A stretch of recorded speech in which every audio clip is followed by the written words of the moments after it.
Okay? Yes. Yeah? I would wait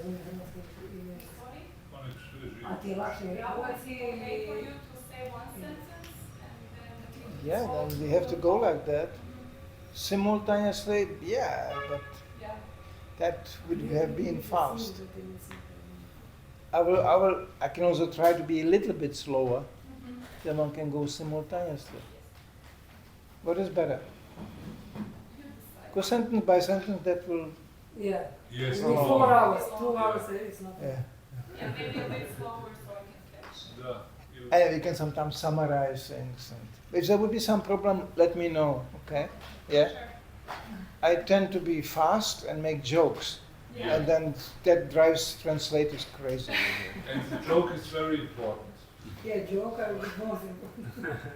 Sometimes the translator is laughing Yeah. and the other person goes, "What did he say? What did he say?" You know, this is... The joke is important. You want to avoid Not such an that. experienced translator. You just to be let me honest, know so- if there's some problem. Yeah? You can stop. Thank you. So, yesterday we spoke about, or tried to speak more, about the unlimited glories of Srila Prabhupada himself, indicating that today maybe we will speak something about his mission. Which actually has the same result. Because it is not possible to separate Srila Prabhupada from the mission. He was the mission. This is called, actually, this is the Vaishnava definition of becoming one.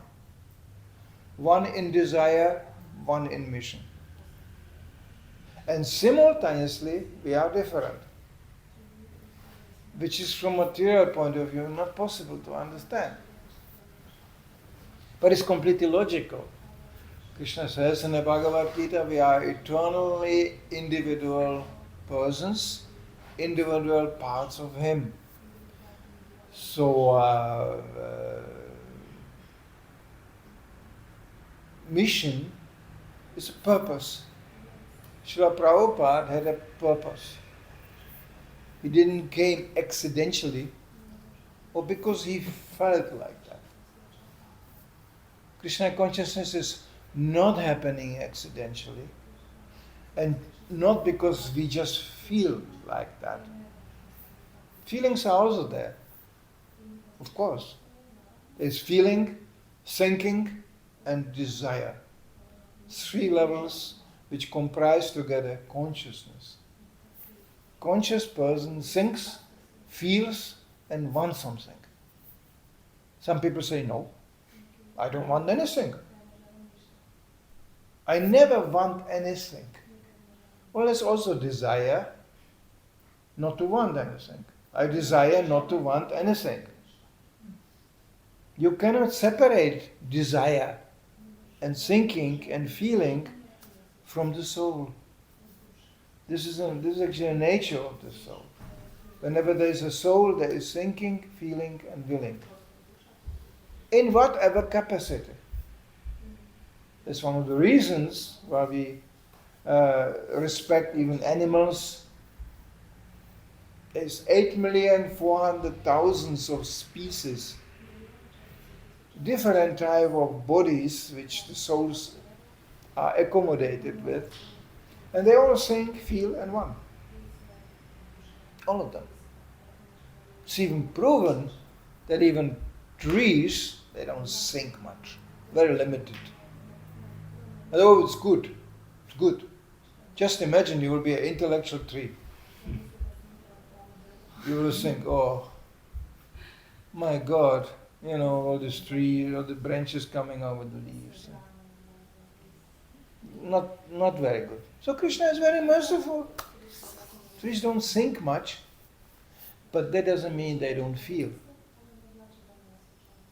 It's quite amazing. It's proven already even scientifically that trees are even capable to show empathy. When they see another tree going bad, they send through the roots more nourishment to the tree. It's proven. Prabhupada gave the example of his boss, who was a boss in a chemical factory once upon a time, and he made experiments, he became very famous, by proving that he took scissors and tried to cut a leaf of a plant. And he proved there was an emotional response in the plant. The plant tried to move aside, tried to avoid the cutting. He had proven that. So Prabhupada indicated that we should be always aware souls are everywhere. And just because we don't understand them, that doesn't mean that they don't have the same capacity we have, but in a small degree. Just imagine you will be an intellectual pig. It will be a disaster. You will think, oh, what kind of body I got? You know, it stinks. It's so dirty. Many pigs would commit suicide, for sure. But they don't. Krishna gives them exactly what they need. Happy pigs. They go, this is a nice body. I like it.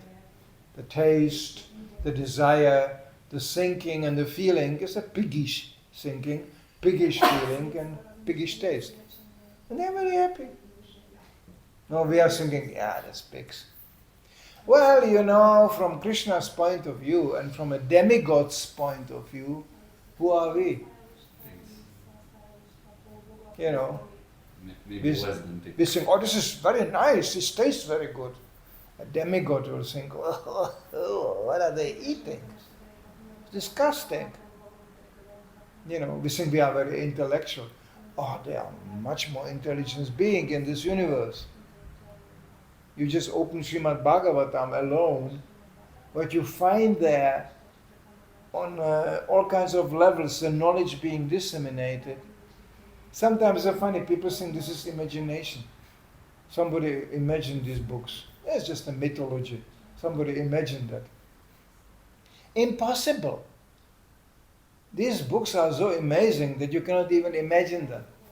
There's nobody who can, his imagination goes that far. Now we know people can imagine lots of things. They can imagine Harry Potter, and they can imagine all kinds of things. There's books full of imagination. Fantastic imagination. But nothing in comparison to our books. Nothing. Our books describe living entities and incidents and things happen in other universes and in other bygone ages which nobody can even imagine. And simultaneously, you find amazing information in a scientific terms. Recently a study was conducted, how many species are in this universe? The scientists came very close to 8,400,000. Just by empiric research. Very close to number. Prabhupada was always giving these numbers already, and he was sometimes giving a very scientific, detailed description of how the elements came about, how many elements are there. Srimad Bhagavatam contains even information about atomic energy. We don't find it in a Middle Age book, so you don't find it in the Bible, atomic energy. You know, but it's already there. So this is amazing literature. So Srila Prabhupada, his mission was to simply disseminate Vedic knowledge. One in purpose with Krishna's purpose. Krishna says, I repeat. Krishna wants, I want. According to time, place and circumstances. Krishna is very flexible. We find even in a frame of Krishna consciousness, well, for sure, not devotees are same. I was serving for many years in Sweden in an entirely imported yatra or imported group of devotees. From 250 devotees, which was like the total number in that country, maybe 10 were Swedish. The rest, all imported. we had my authority was a spiritual master and everything. He had disciples everywhere in Yugoslavia, you know. So he encouraged them sometimes to come and help, you know. Much construction work was done in Sweden by Yugoslavian devotees. They were good. They were really famous to be hard workers, you know. So I lived in a place where sometimes we had projects with devotees from 6, 7 nations together serving. And they were different. They were very different. Polish devotees, Russian devotees, German devotees, very different. Not easy to manage, by the way. You know, not easy. You know. And you get to know different races, different people, and different similar people. Even in every country, there is 4 classes of men, generally. The more intelligent type, the more managerial, you know, type, the more business type, and the more working class. That you find everywhere.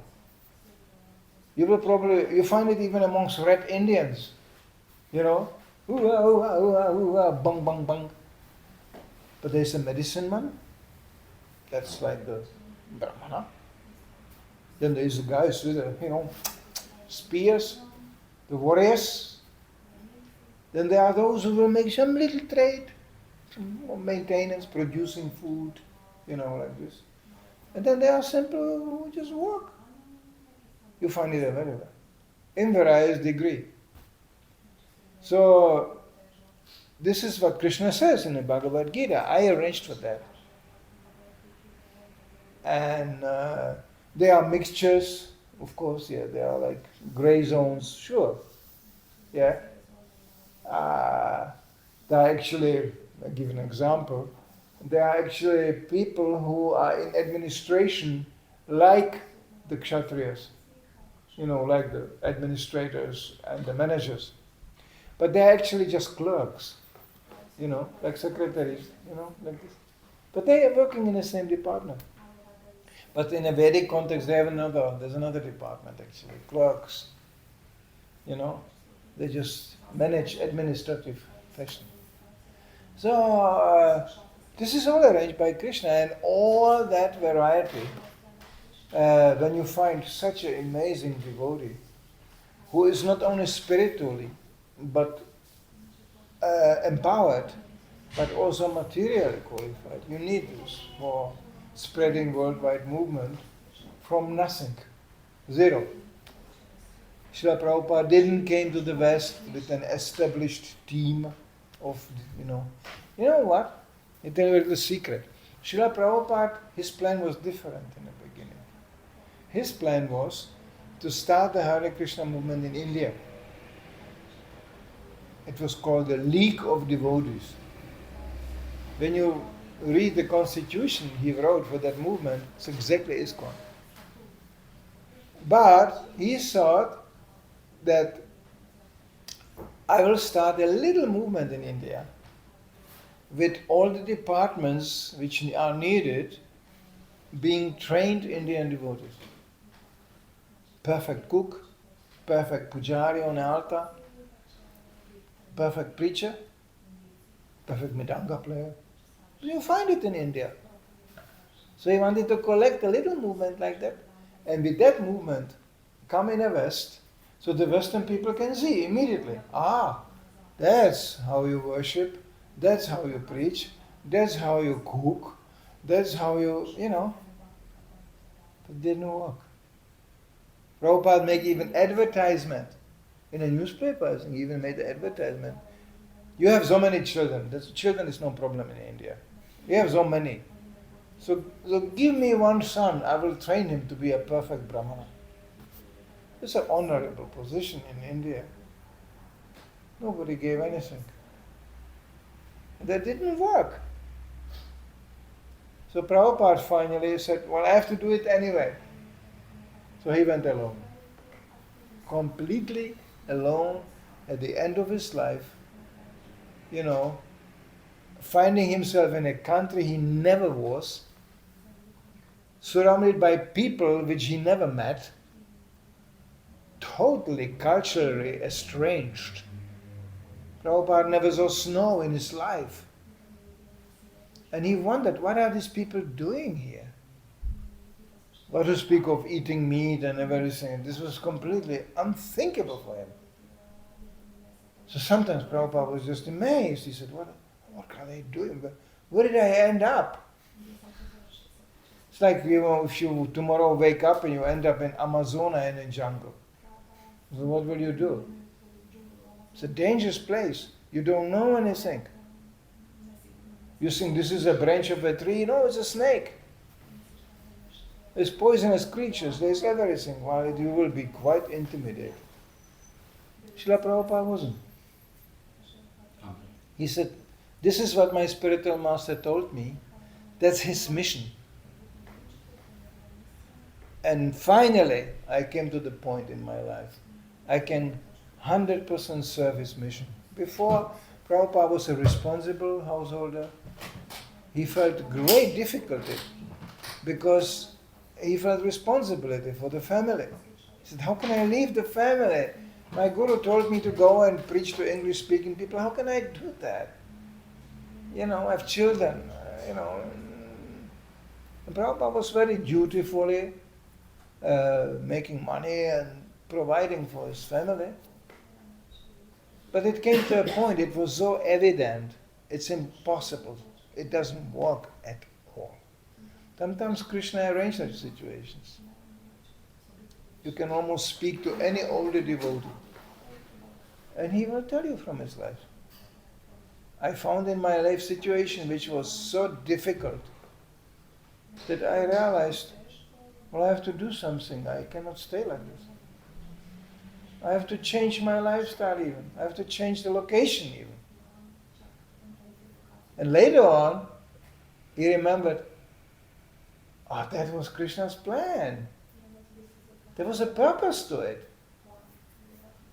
People complain.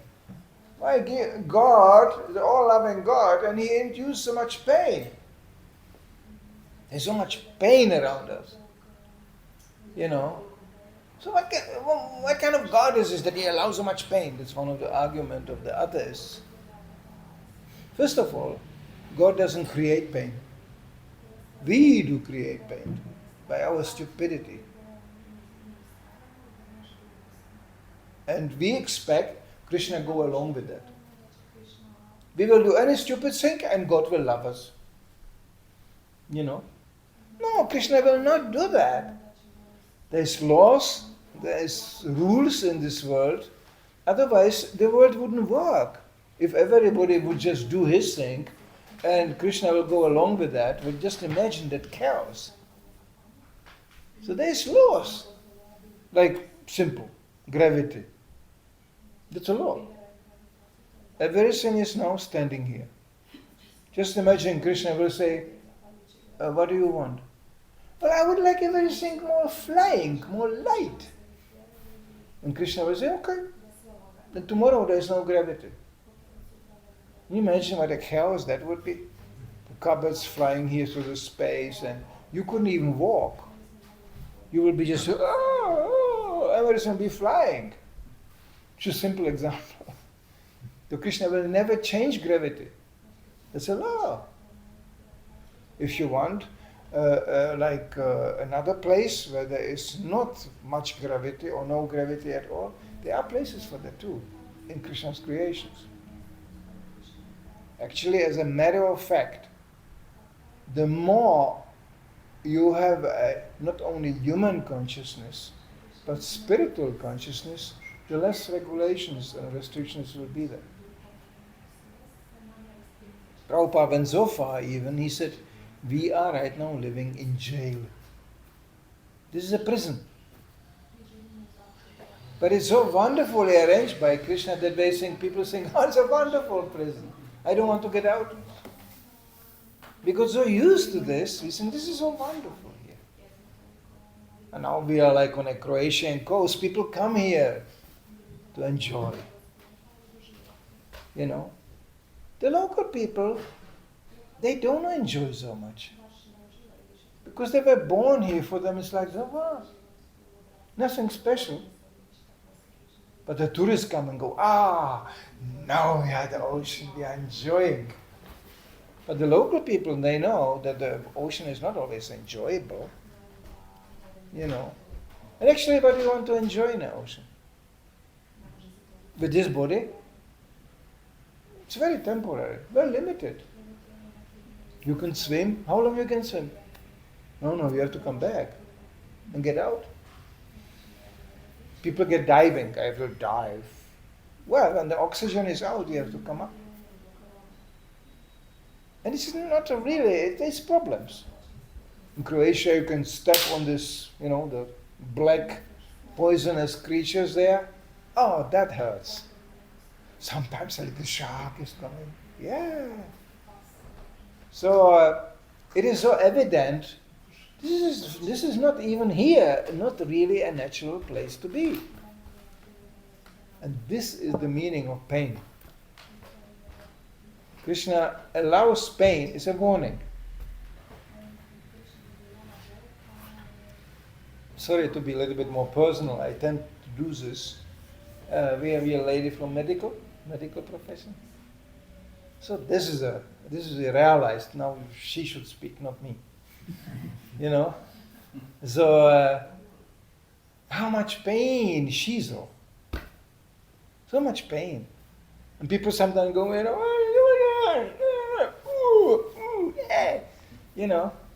they think, how nice it would be, there would be no pain. It would be terrible, you know why? Well, I give you an example. You will be in a kitchen, cutting potato, cutting tomato, and cutting your finger, there's no pain. So you will cut tomato, you will go, hey, where's my finger? I cut off my finger. Where's the finger? You wouldn't feel anything, but no pain, no pain.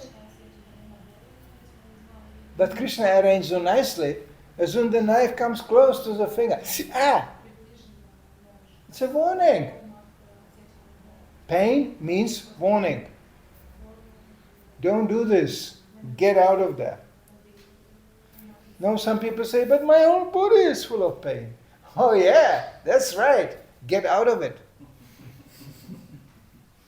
That's the message. That's mercy. And I know all the devotees especially can speak about this because they did experience some pain in their lives also. Some people think when you become a devotee, no pain. Hare Krishna, no pain. And they wonder, I'm chanting and there's still pain coming. What is this? God is loving and this and that, and still I'm chanting His name and so much pain. What is this? Krishna never promised in the Bhagavad Gita. When you become devotee, you get a good digestion, you will sleep peacefully, there will be no pain. No, Krishna never promises this. Rather, when you study our books, Bhagavad Gita to start with, when you really understand what's going on there, you may start to feel a little bit uneasy in regards to your body. Why? Because these books are not written for people in bodily consciousness. They advocate spiritual consciousness. And they clearly define the nature of the body. Sarira Vidyaja, it's full of ignorance and full of pain, starting with, and disease, old age, and finally death. Doesn't matter how good the doctor is, sorry, you will die anyway. There was recently one devotee told me how his mother left the body.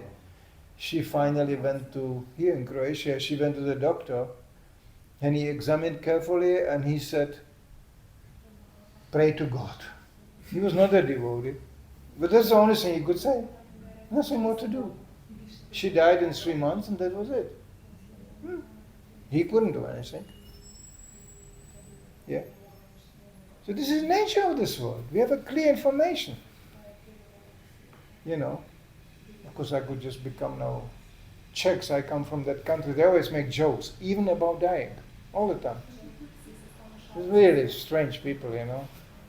They make really jokes, even about dying.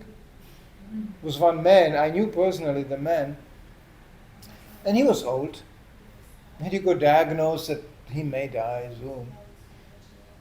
He may die, he's like in the process of dying, but he still was very conscious, you know, about maintenance of the body. And when they asked him, why is he still doing that? He's informed he will die. And he said, well, one should die healthy. You know, this is a Czech joke. You know, so it doesn't healthy, not healthy, it's dying. And actually there is a version of Vedic healthy dying. That means the heart just stops. No particular disease, nothing. The heart just stops. And you will know. That was still experienced in a previous times where people live more naturally. I heard stories from Czech Republic. The old man said, he was still working a little bit on a field. He came home and he said, I think I will die tomorrow. And he died. He could feel it. It's coming. That's called, you cannot call it natural death, because for the soul, the death is not natural. But it's that's how it should be, actually, in this material. But for the soul, there is no death. And it's the most wonderful thing to die, knowing I'm not this body. This is wonderful. I saw devotees dying like this. Krishna in the last minute, and it was not very advanced devotees. But when they got the mercy, Krishna in the last minute manifested in their mind and in their heart, and they died with a big smile. Hare Krishna. That's it. And we saw this being in a most perfect form performed by Srila Prabhupada himself. He was, even dying was a part of his mission. This is recorded. I was supposed to be there. Yeah, Srila Prabhupada said all the senior devotees, kind of prominent devotees in a particular places, they should stop their service and come all to Vrindavan and just chant for him.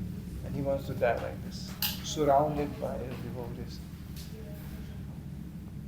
So, I was informed by my authority I should immediately stop book distribution, and get on a train to Milano, to Italy. Why?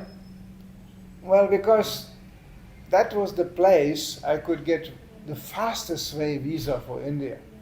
I needed a visa for that. Why? Well, because the Indian embassy in Milano was known as the most corrupt one. Simple process. So I was put on a train and I drove to Milano, getting ready for going to India. I remember I went with the temple president to the Indian embassy, and he had a little suitcase like this, full of lire. And he spoke to the ambassador, and he had a whole pack of passports like this.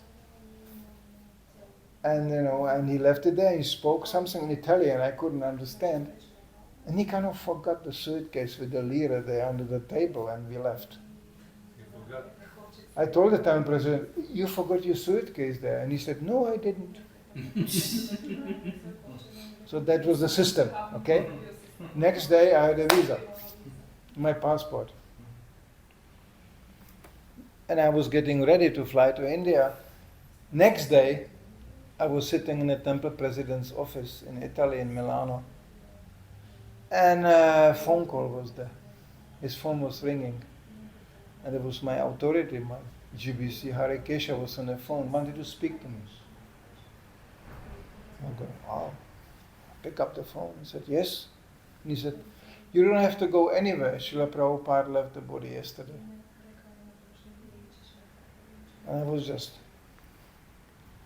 And the temple president, he looked at me. And Hare Krishna said, "Can I speak to the temple president also?" I said, "Yes." I gave him the phone. And I was in Italy. Very explosive place. Very emotional, you know. He just took the phone and he smashed it on a wall and ran down to the temple. And there was like over 200 devotees in the temple in Milano at that time. They all came at once out. Because everybody suspected something like this may happen. So, and immediately there was a Guru Puja, immediately. And that Guru Puja lasted 2 days, non-stop, day and night. Constant Guru Puja. It was very emotional. It was, you know, now I can speak about this. There were some years I couldn't talk about it. And then I had to go back to Germany where I was located. I was thinking, what will happen now? Prabhupada is gone. There will be no more book distribution. Maybe the whole Hare Krishna movement will disappear. You know? So I remember sitting on a train back to Germany.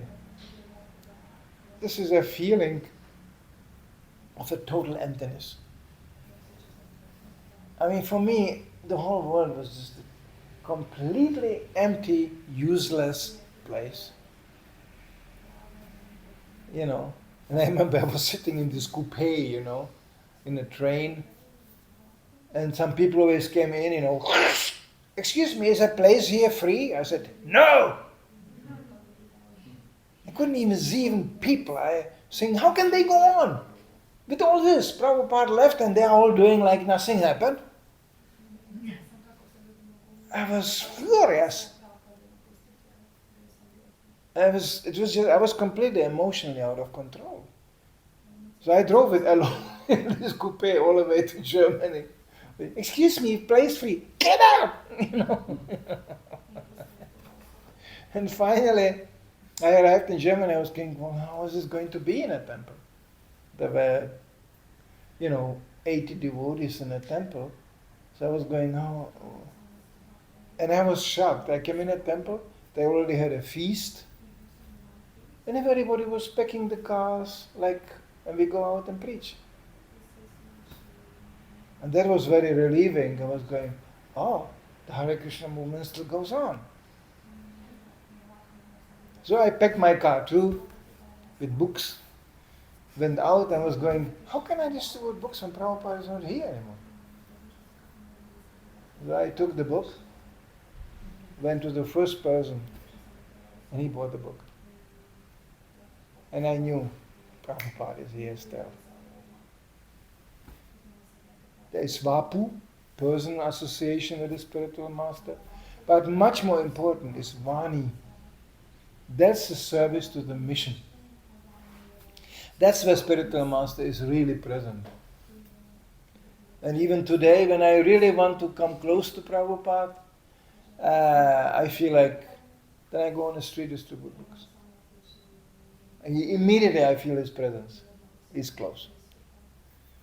And there's another way I discovered on the way. That's just my personal thing.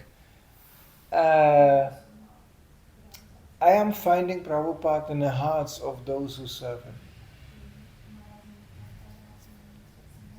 And I don't even know anybody. I don't know here anybody. But I feel being remembered on Prabhupada, and I feel his closeness association. Anytime somebody tries close to be affiliated with or serving his mission, then I immediately think, Prabhupada is here. Sure. This is my association with Prabhupada. Some people claim Prabhupada appeared to them and he's talking to them or whatever. I don't have that kind of mystical experience, I have to say. He can do that. He can do that. Oh, there are stories you cannot imagine. I tell you a really funny one. You know, maybe you heard about the place, New Vrindavan, in America. They built a little palace for Prabhupada. And it turned out to be a tourist place, because in America there's no culture, nothing. There's no culture monument, just Las Vegas or whatever, you know. So it became like a tourist place. People coming with buses and going and looking, oh, Prabhupada Palace, yeah. So one lady, she came after 1 year back.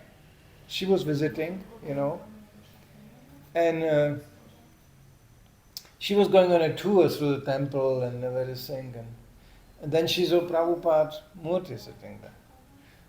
When the murti is nice, like here it's very nice, I used to have in my home, same size Prabhupada, full size murti. My daughter grew up, for her Prabhupada was like a member of the family. Children, they accept very easily. And we had a little community with small children, girls usually, and they talked to Prabhupada, and they were there, bringing him flowers and and things like that. It was like the altar. It was for them. He was just the Uncle Prabhupada. He was sitting there, So this lady walked and she passed by the murti of Prabhupada, and she knew this is actually a statue. Not he died already, okay? But then she was wondering, why is this shoes in front of them? It was actually the original slippers he was wearing when he was visiting New Vrindavan. And as we know, the lotus feet of the spiritual master, including his shoes, are worshipable. So they were just standing there. But somehow or other, she concluded why is the shoe standing here? Actually, who's putting shoes somewhere like this? And worn out shoes, old shoes. So she was going, this is ridiculous. There's nobody around. So she took the shoes and put them in a bag as a souvenir. She said, these are old worn shoes. I don't think she had the intention to really steal them. She just said, hey, they're old worn shoes. So she just put them in a bag. 1 year later, she came back. She didn't spoke to anybody.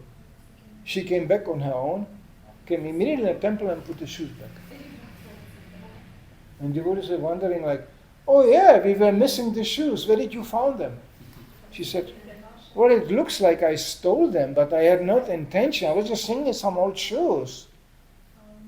But she pointed to Prabhupada. He said, twice he appeared to me at night in my dreams and said, I want my shoes back. So finally she realized, okay, I will bring them back. And she brought the shoes back. This is just a story. So Prabhupada can do that. Of course, he can appear in a dream, and his spiritual master was appearing to him in a dream. But the real appearance of a spiritual master, we can experience, everybody of us here, by becoming part of his mission. Anybody being engaged under the instruction of Srila Prabhupada, and you don't have to be direct disciple of Prabhupada. Some people think, oh, what happens? The disciple of Prabhupada are dying one after another. We used to be around 4,000. The official number I heard is active, still somewhat active. It's around 200 maybe by now. And it's dying, it's decreasing. There's always somebody dying. Every year I hear about, oh, how is he doing? Oh, he died. And when you are in a certain age, you get this news all the time. So you sometimes wonder, why didn't I die? Hey, something went wrong or what? No, I'm happy about that I can sit here still in this body. It's okay, it's nice. But my time is also coming for sure. So, that's not a hereditary title. I'm Prabhupada disciple. They always tell me, in India, especially when I go to India, oh, Prabhupada disciple, oh. And I feel very embarrassed because I don't think to be Prabhupada disciple is something automatic. I always tell them, I hope I'm Prabhupada disciple. I'm working on it. Because the word disciple, I don't know if in Croatian you can translate that, but in English, a disciple is similar like discipline. When there is no discipline, there is no disciple. And it doesn't matter you had from the 4,000 disciples officially registered, so many were already in Prabhupada's presence disappearing. Maya is strong. It came for various reasons.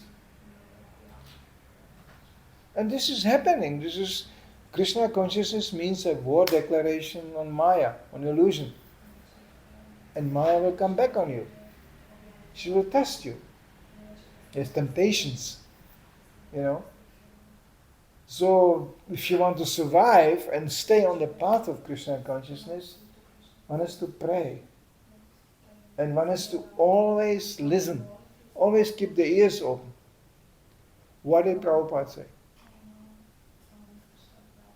Now I'm not a very philosophical or intellectual person, but you mention anything you want to know, I will tell you what Prabhupada said. Just collect the information. I'm a fierce collector of Prabhupada information. From his correspondence, from his lectures, and above all, from his books. People are sometimes shocked. They said, well, you know, what did Prabhupada said? I can give you an example. Could be. A woman asked, what did Prabhupada said on pregnant women? Huh? I'm not expecting any answer because Prabhupada was a sannyasi. What is he to do with that? Oh, I can give you quotes from Prabhupada. What pregnant women should eat, how they should live, how they should behave. Preferably not driving car, especially not at night. Hey, this is all in Prabhupada's letters. Because he very personally instructed devotees in particular situations. I mean, you can practically come up with anything. I can give you a quote from Prabhupada. You know, he was such an all-around person, so experienced in so many fields, and above all, so rooted in Krishna's instruction, in the Vedic scriptures, that he could comment on so many things. As a matter of fact, I wouldn't tonight, I didn't even start to talk, it's already 7 o'clock. I just didn't even start it. I'm warming up. It's endless. I talked in Osijek with devotee, and there was, you know, some devotees went home, and there was 2 devotees remaining. And then one devotee said, okay, so, well, maybe we should go home. It's midnight. I was going, oh, it's midnight, you know. That much, and I didn't even start to describe what knowledge and what a information you can get from Srila Prabhupada. Because without Srila Prabhupada, I wouldn't even sit here. When there was one guest in the Sandifis, he challenged me. Well, you are quoting this and quoting Prabhupada and quoting everything. What is your opinion? What do you think, actually? You. And I was going, me? My opinion? Thinking? No. And it was so spontaneous, he was shocked. He said, well, that's a really brainwashed victim of the sect. You know? But actually, no. I'm still thinking, of course I'm thinking. I'm still feeling, of course. And I have a desire too. But I have to be very careful. What is my thinking? My desire? And what is my feeling? And what is Prabhupada's thinking? Prabhupada feeling and Prabhupada desire. And I tell you honestly, every day I'm just checking. Hey. What would Prabhupada think about this? What would Prabhupada think about that? How would he feel about this? And then I find sometimes devotees are talking and they are reading books, all kinds of books. I mean, Vedic literature, it's huge, just from Vedic literature. Or sometimes they quote books which are not Vedic literature. And they ask me, what do you think about this? And I go, nothing. I don't know what it is. I don't find anything I can verify with Srila Prabhupada. It doesn't exist for me, you know that? Why should I comment on this? And they go, yeah, but this is in new times now. It's 2023, you know. And Prabhupada was here. He left 1977. So many things happened since then. The world changed. You know what? It didn't. It's the same Maya, the same illusion. Why are people still running around? For nothing. They want to improve their bodily comfort. Well, this is a very old idea. This is not a new idea. And what is the bodily comfort? Eating, sleeping, mating, and defending. Same show going on. It's just because now they are on the internet. And what do they talk on the internet? Eating, sleeping, mating, and defending. Not much more coming, really. They go, well, you know, we have so much amazing realms we are exploring. Science fiction, you know. How is life out there in a cosmos? It's a good idea, actually, to think about this. We can also say something about that. But what is their interest? How do they eat, sleep, mate, and defend on other planets? It's the same program. There's nothing new coming. I go, they do the same thing. Maybe in a little different way, but it's the same thing. It's boring. Can you say something new, something really new? There's nothing much new coming. You know. Actually, it's getting worse. People used to eat better, sleep better, you know, have a simple sex life better. Sorry. Now it's all psychiatry, you know, it's all, I cannot have even a sex life. Eating, terrible. It's garbage. You cannot call it food what they are serving out sometimes. Yeah, it's garbage. It's polluted. It's poisonous. It's harmful. You know. I mean, and regarding any improvement in society, well, sorry. I could ask some very heavy questions. You call this improvement? There is no mercy. There is no compassion. There is no cooperation. You know. I could go even without being here and knowing this place. I could say, any social life in a simple Croatian fisherman village was of a higher standard, humanly spoken, as now the modern times. Can you imagine you would go 50 years, even 50 years you go back. You go on the street, nobody talks to anybody. And people walk only with this thing. Like this. Creates a kind of spooky atmosphere, you know, everywhere this box. You wouldn't think this is a crazy place. What are they doing here? No, it's completely normal.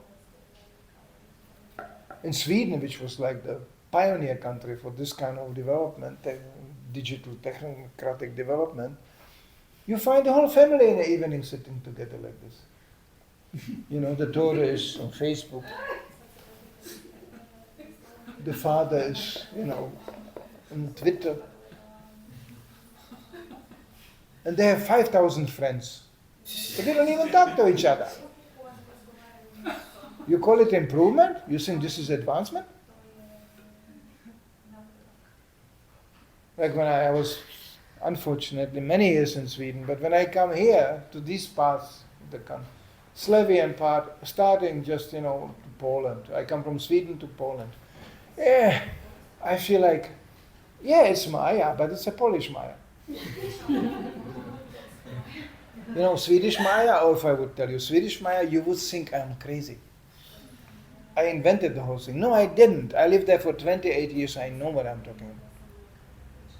Swedish Maya is silent. There's no sound. Just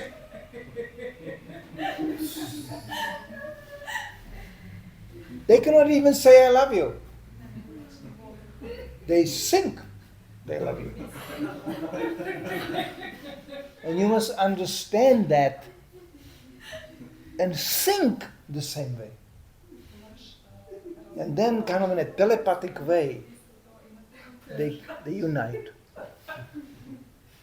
I mean, I can give a really detailed description. What a place. They always ask me, how is it in Sweden? I said, it's very peaceful. It's completely quiet, like in a graveyard. I mean, you go Rijeka and there's people driving here and talking. Then you go Rijeka graveyard, it's a very peaceful place. You know why? Because everybody is dead. No argument, nothing. They're all dead. Lying there, the bodies of people, who knows where the people are. So there's no conflict. Dead. That's Sweden. When I come from Sweden and I just board, there's a ferries, you have to go by boat.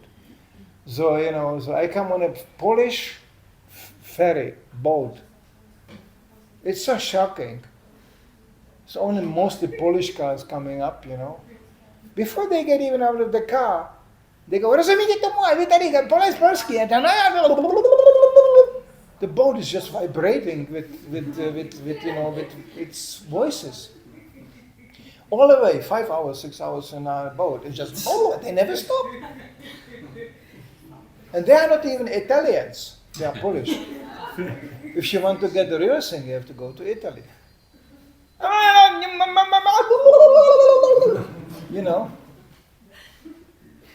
You see, when I was 1.5 years in Italy, I was in all kinds of places. I was going, oh, what is happening here? And then I found out, not much happening. It's just like, but actually it's not much happening, really. So, because people express themselves in whatever way. Eating, sleeping, mating, and defending. Italian way or whatever. In Swedish it's more mechanical, like, okay, eating. Program. Sleeping. Mating. Oh, I don't want to get into this. It's just exchange of chemicals. Anyway. So, so it's mechanic. Now some Swedish people get upset. They say, no, but we are also. They are. If you want to go and get a little bit more personal version, you always have to go to the countryside. Cities, they are the anonymous, ice-cold places. In a countryside, especially like in Sweden, there's nobody there. So if you meet somebody, it provokes a certain personal response. Yeah. Hey, there's somebody here. Hello. They do that. But it doesn't mean really very much, and it's, yeah. Yeah. And I don't understand what I speak few languages, but I don't speak all the languages. But you can immediately see the languages, the linguistic science is quite interesting, actually. Because the language is reflecting the consciousness of the people. What's happening with the 500 Polish people they get out from the boat Huh? in Sweden? What's happening to them? What? To the Polish people when they get out to Sweden? When they get out of Sweden? Yes. No, they get into Sweden. Into Sweden? Yeah. From the boat. Well, you could give it a timing. For the last 4, 5, the beginning, the few years, they, of course, cannot relate to the Swedish thing. So they flock together in communities and they relate in a Polish way. But this silence is infectious. And you are in such an atmosphere, you also become more and more silent. Ending up, after a few years in Sweden, you think, do I exist? Maybe I already died, I didn't know. It's heavy. I know Swedish, and especially devotees, they get upset when I read like that. You think devotees are that different? Should be. When I arrived in Sweden first time, I will not tell you the stories. This is too autobiographic and it takes lots of time. I can tell you many stories. But when I arrived, I was called to Sweden. I never wanted to go to Sweden. Even as a kami, I was going, no, not north. All this blue eye, robot type of people, just blinking eyes, no emotion. So I was scared. I said, no, not Sweden. If I have to go, I suspected my whole life will be about traveling. I want to go to the south more. Slavian part or Latino part also. Latino is like, Carnival in Rio, hello, bang, bang, bang, Yeah. So this, I was thinking better this, as, as this north, cold, dark, no. Well, that's exactly where I ended. Because it was an empire. ISKCON had a kings, kings. And my authority, my king, just said, I want to speak to you. He was in Sweden. It became like a little bit more like his headquarters. It was originally in Germany, but then he moved more north. But Germany was still part of his zone. So I was trained like this. Okay, army, the order is, let's go to Sweden. When I drove in, I remember when I drove first time in the country, I was going, where are the people? It's completely empty here. And I drove, for 300 kilometers, I met 5 cars. I was going, where are the people? It's just, basically the structure of that country is lots of forest, some green grass, lake, and walks. That's it. It looks all the same, all the time. You just drive through this and you go, wow.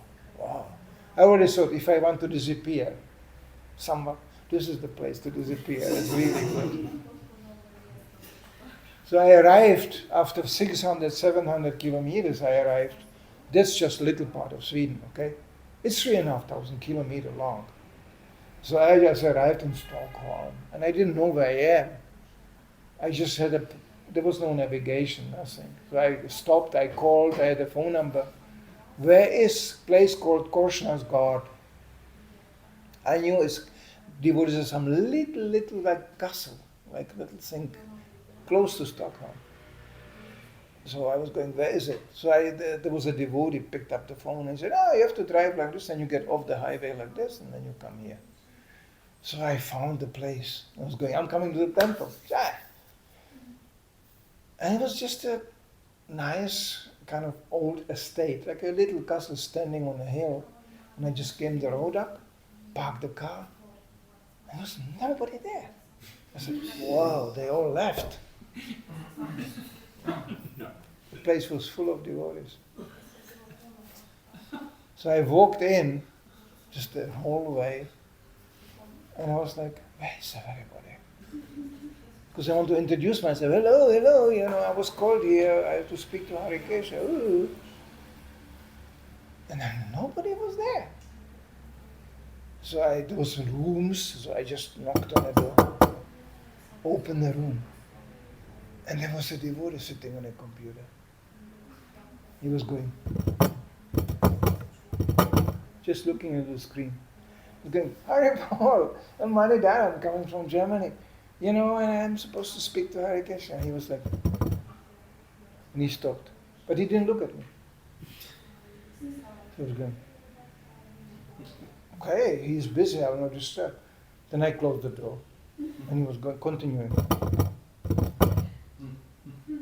Like there's some batteries, remote control. I was like, oh, who is this? And I opened the next door, the same thing happened. I was like, and I walked through these corridors and just people. So finally, I met one very nice gentleman. He came around. He said, Hare Krishna. He's smiling. It's incredible. He was from India. So, and he introduced me, and then Hare Krishna actually cheated me. This was not a meeting. No. They took away my keys, my car, and he said, I want you to stay here. I was going, here? I don't even know where I am. Here. And he told me, and he very straightforward presented to me the program here, but prepared already for me. I said, what about my car? He said, we will drive back to Germany, don't worry. So, and I end up there for the next 28 years. But there was a plan. It was definitely Krishna's plan. I'm not complaining, but it made me even more appreciate when I could finally get out of that place. Park my car at the first Czech gas station. That was after the communism, you know. I was in that gas station for half an hour. My wife was sitting in the car saying, "What happened?" Swedish wife. What happened? I mean, it takes so long to pay some petrol. I said, "No. The man talked to me. And I talked to him." By the time I paid the petrol, I knew his wife was nasty in the morning and his dog ran away. You know, I knew half of his life before I paid the petrol. And she was like, "What kind of place is this? You go in a gas station, they talk about this?" And I said, "I'm in Czech Republic, come on. People do that." And it's still happening until today, even the times are changing, but it happens to me all the time. I can stand in a bus stop, I can give you guarantee, I will talk to somebody. In Czech. Not here. Not in Sweden. Because people do that. It's not a really big personal thing, but they just have no problem. You know, even the dogs are more personal. In Sweden, the dogs are like, you know, they are such a Mayavadis, they don't even bark. They are like, "Okay, so what? You are here, I'm here, but what's the problem?" It's really. How do you preach in such a place? No. Prabhupada was 10 minutes in Stockholm, he got out of the airplane, and he said it would be very difficult to make devotees here. He very rarely, he never practically said it. Prabhupada was optimistic, you know, and he was right.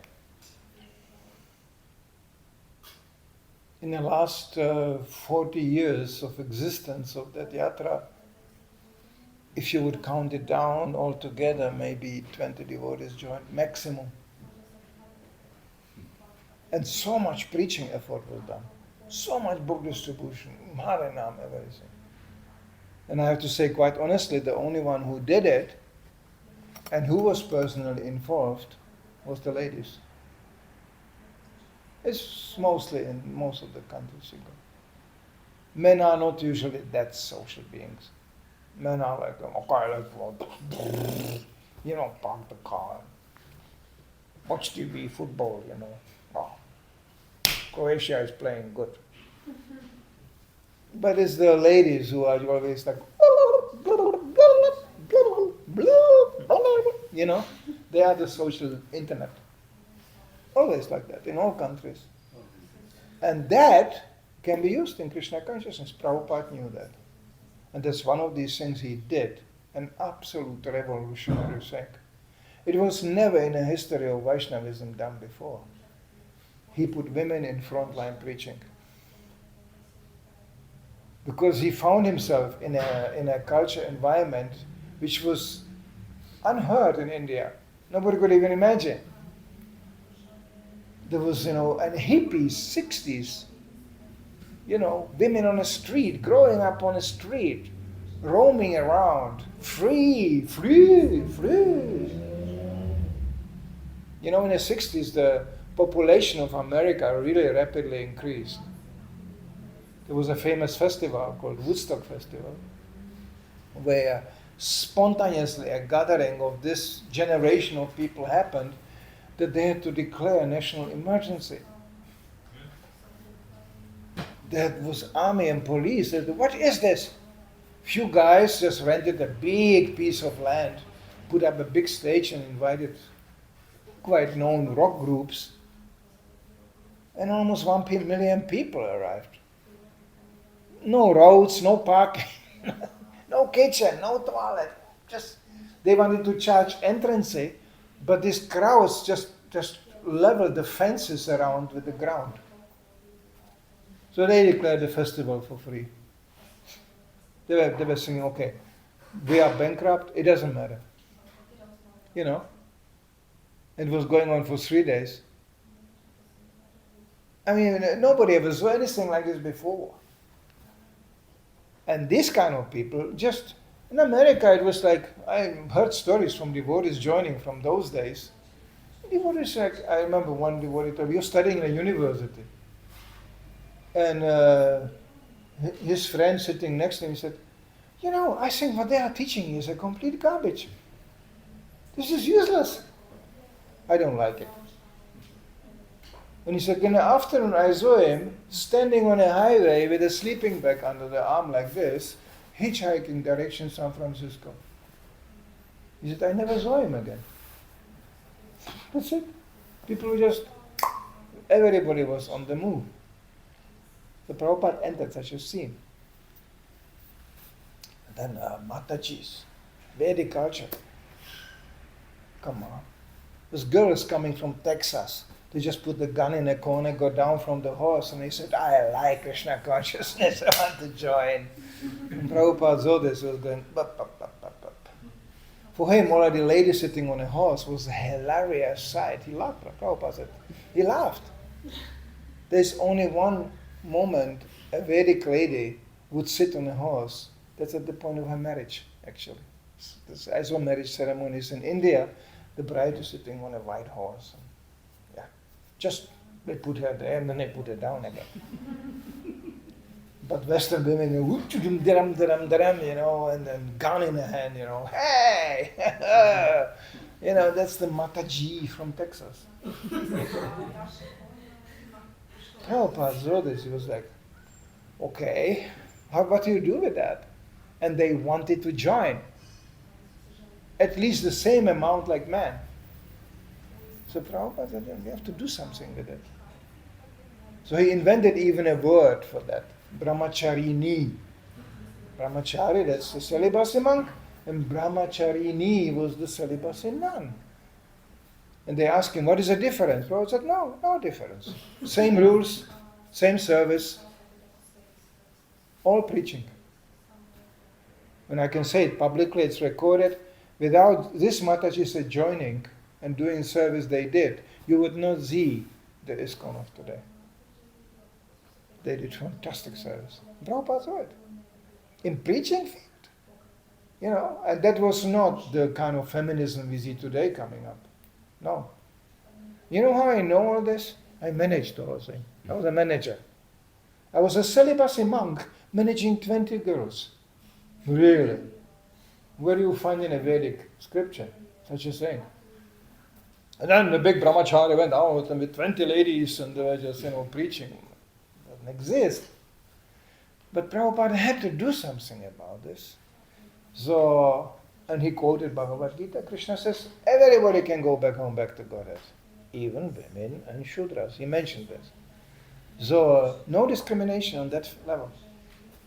And I tell you, what I saw ladies doing on the street in terms of book distribution, temples being maintained by them, the money they collected. I mean, unbelievable. You know. So that's acharya.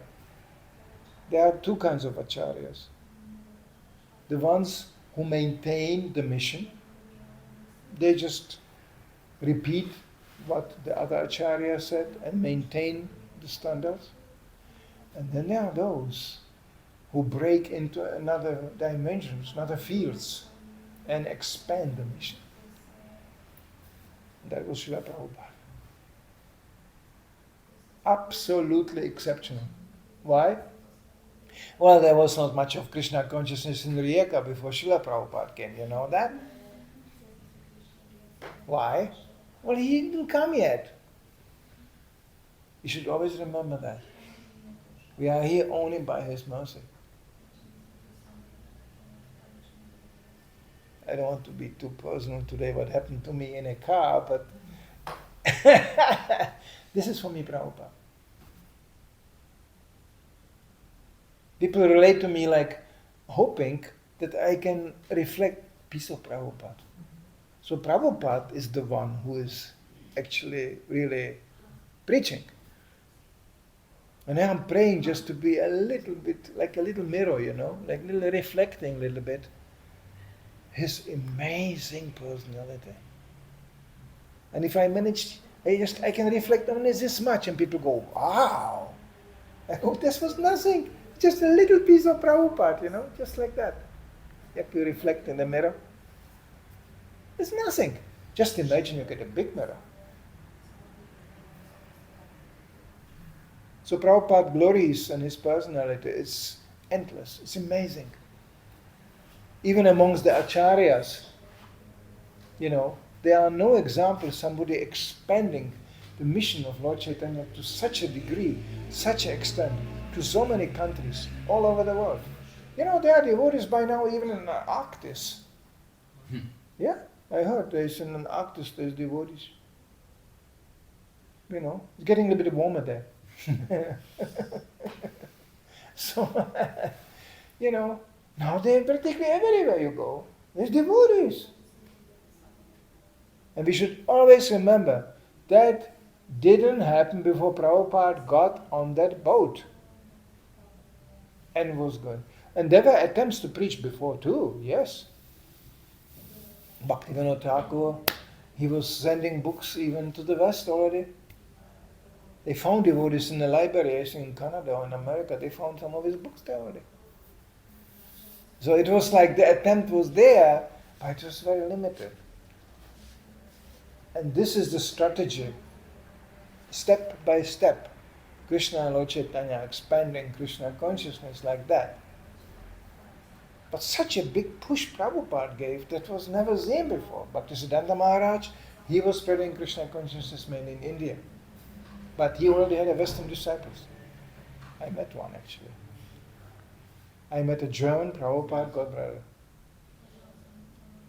Quite amazing experience, I have to say. He was not very active in terms of preaching. But when he started to speak about Bhaktisiddhanta Maharaj, he was completely bliss. He's an old man, he's dead long time ago. But, so nobody expanded Krishna consciousness to such a dimension. Devotees who were personally traveling with Prabhupada 10 times around the globe. First of all, nobody lasted for long. Usually 3 months with Prabhupada as a servant, you were finished. You're finished. One of them, he told me, you know what I did after 3 months? I went to my parents' place and I was sleeping all week. I was finished.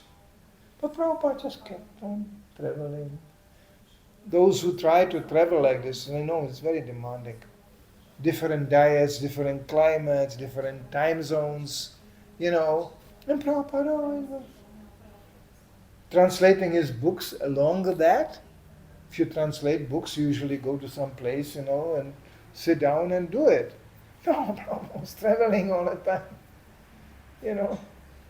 Unbelievable. Every day, at least 1 hour spending answering correspondence.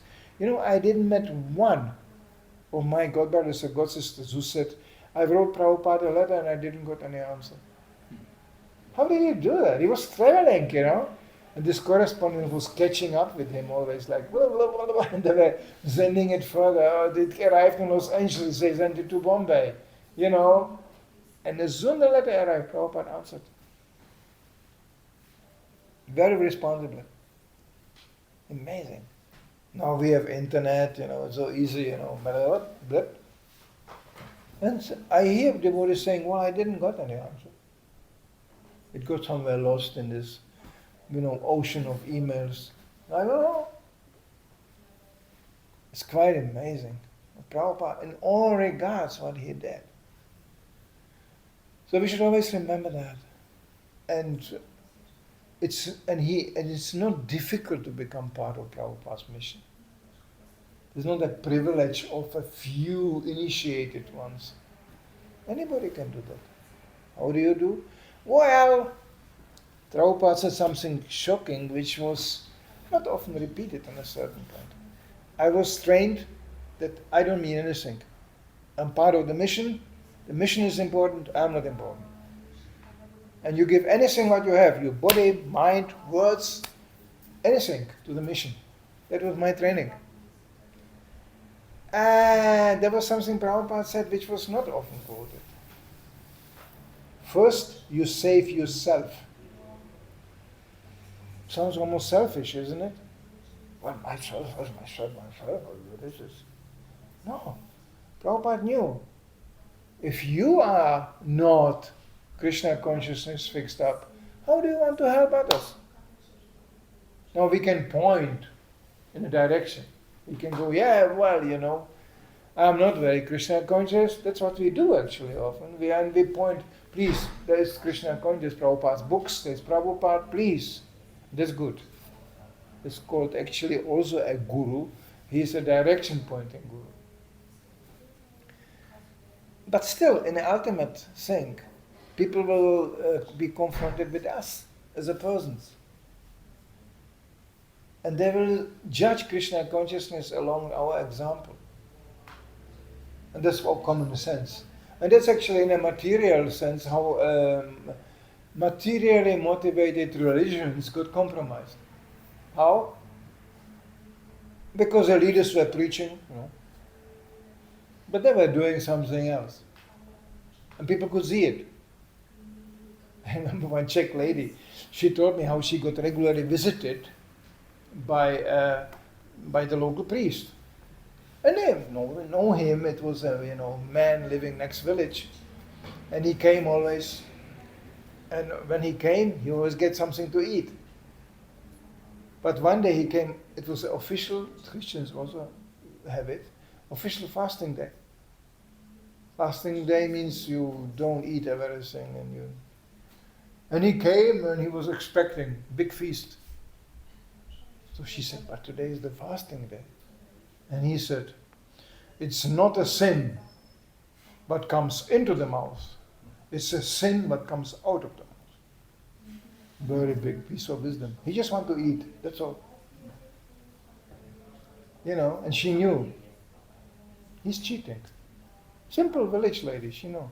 Yeah, he's cheating. He just wants to eat, that's all. So people notice. So therefore, the priority of our preaching is we have to be careful. So we are to the maximum degree Krishna conscious and we have to be honest about it. I remember on street I got the challenge very often. You act like you know everything. You think you know everything? I said, no, I don't know everything, but I have here a book and I have a teacher who knows everything. You have a book? No. You have some teacher? No. Well, then you possibly are quite stupid, isn't it? So you take shelter behind the Guru and behind the Shastra, scripture. That we can do. But still, it will be more convincing when people see we are acting according to the Guru and Shastra. That will be more. They will know. What is the symptoms you are in Krishna consciousness? It's clearly described in Bhagavad Gita. What is the symptom of realized knowledge? There's a theoretical knowledge and realized knowledge. What is the symptom? You become happy. Now people say, well, any drunkard looks happy. No, not that kind of happiness. You become really happy. And people will notice that. And pure in purpose means you just want to serve Krishna. You don't care if they call you stupid or smart or what they do with you. You are anyway want to serve Krishna. People will notice that. So Prabhupada said purity is the force. Yeah. And if people see you are so sincerely trying to serve God, then they will become more respectful. They know that. Pious people and not envious. Envious people you cannot satisfy anyway. They will complain always about something. But most people are not like that. They will notice this is something real, this is pure. Devotees ask Prabhupada, Prabhupada, you are sending us to countries, we don't speak the language. We don't know the people. How shall we preach? Prabhupada gave an example. He told a story of an Indian Bengali man, simple servant. It was a British, colonized. It was a British master in Bengal. And the British master was leaving his office for the lunch. And he told his servant, just clean up the office. I will come back in 1 hour. And the servant, he could actually not understand really English. But that much he knew. Cleaning, good cleaning. Okay. So he came and he started to clean the office. And he opened the window to get more fresh air. He went to fetch some water. And what happens in India when you open a window? A monkey jumps in. So while he was fetching the water, a monkey was jumping in a room. And monkeys are just genius. They can do in minimum time maximum damage. They rip things in pieces and just out of fun. They just like to make mess. So he came back, the office looked much worse as before. He was going, and the monkey jumped out of the window, disappeared. 5 minutes later, his master came back. And he saw the office is in a much worse shape as before. So the servant was so afraid he gets punished. But he couldn't talk English. He couldn't explain what happened.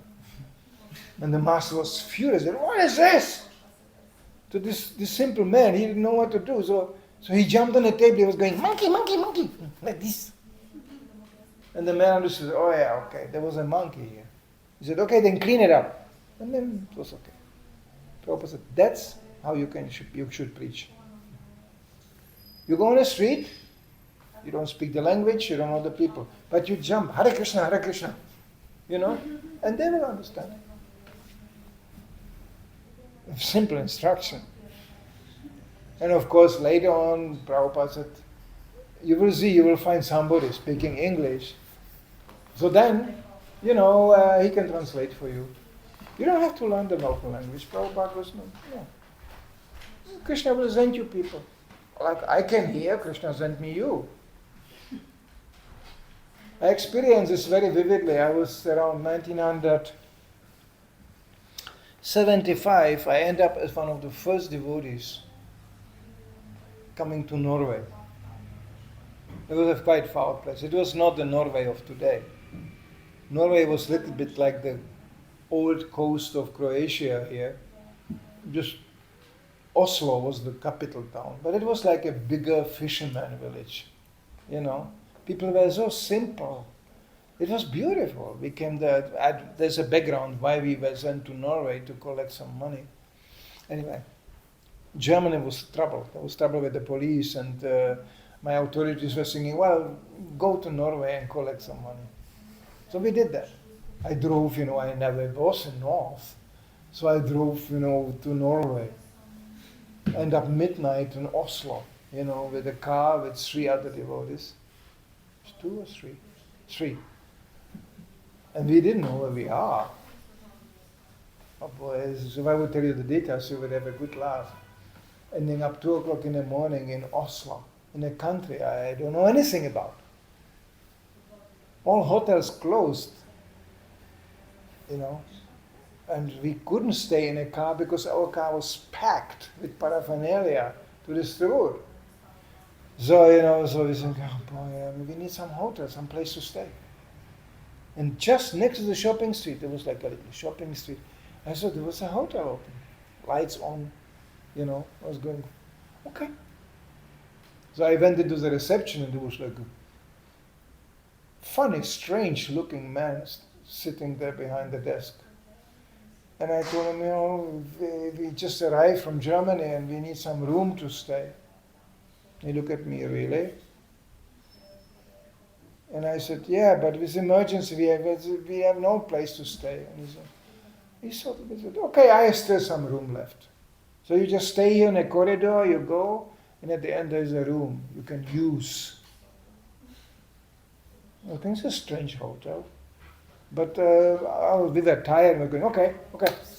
So I told the devotees, hey, I found a room.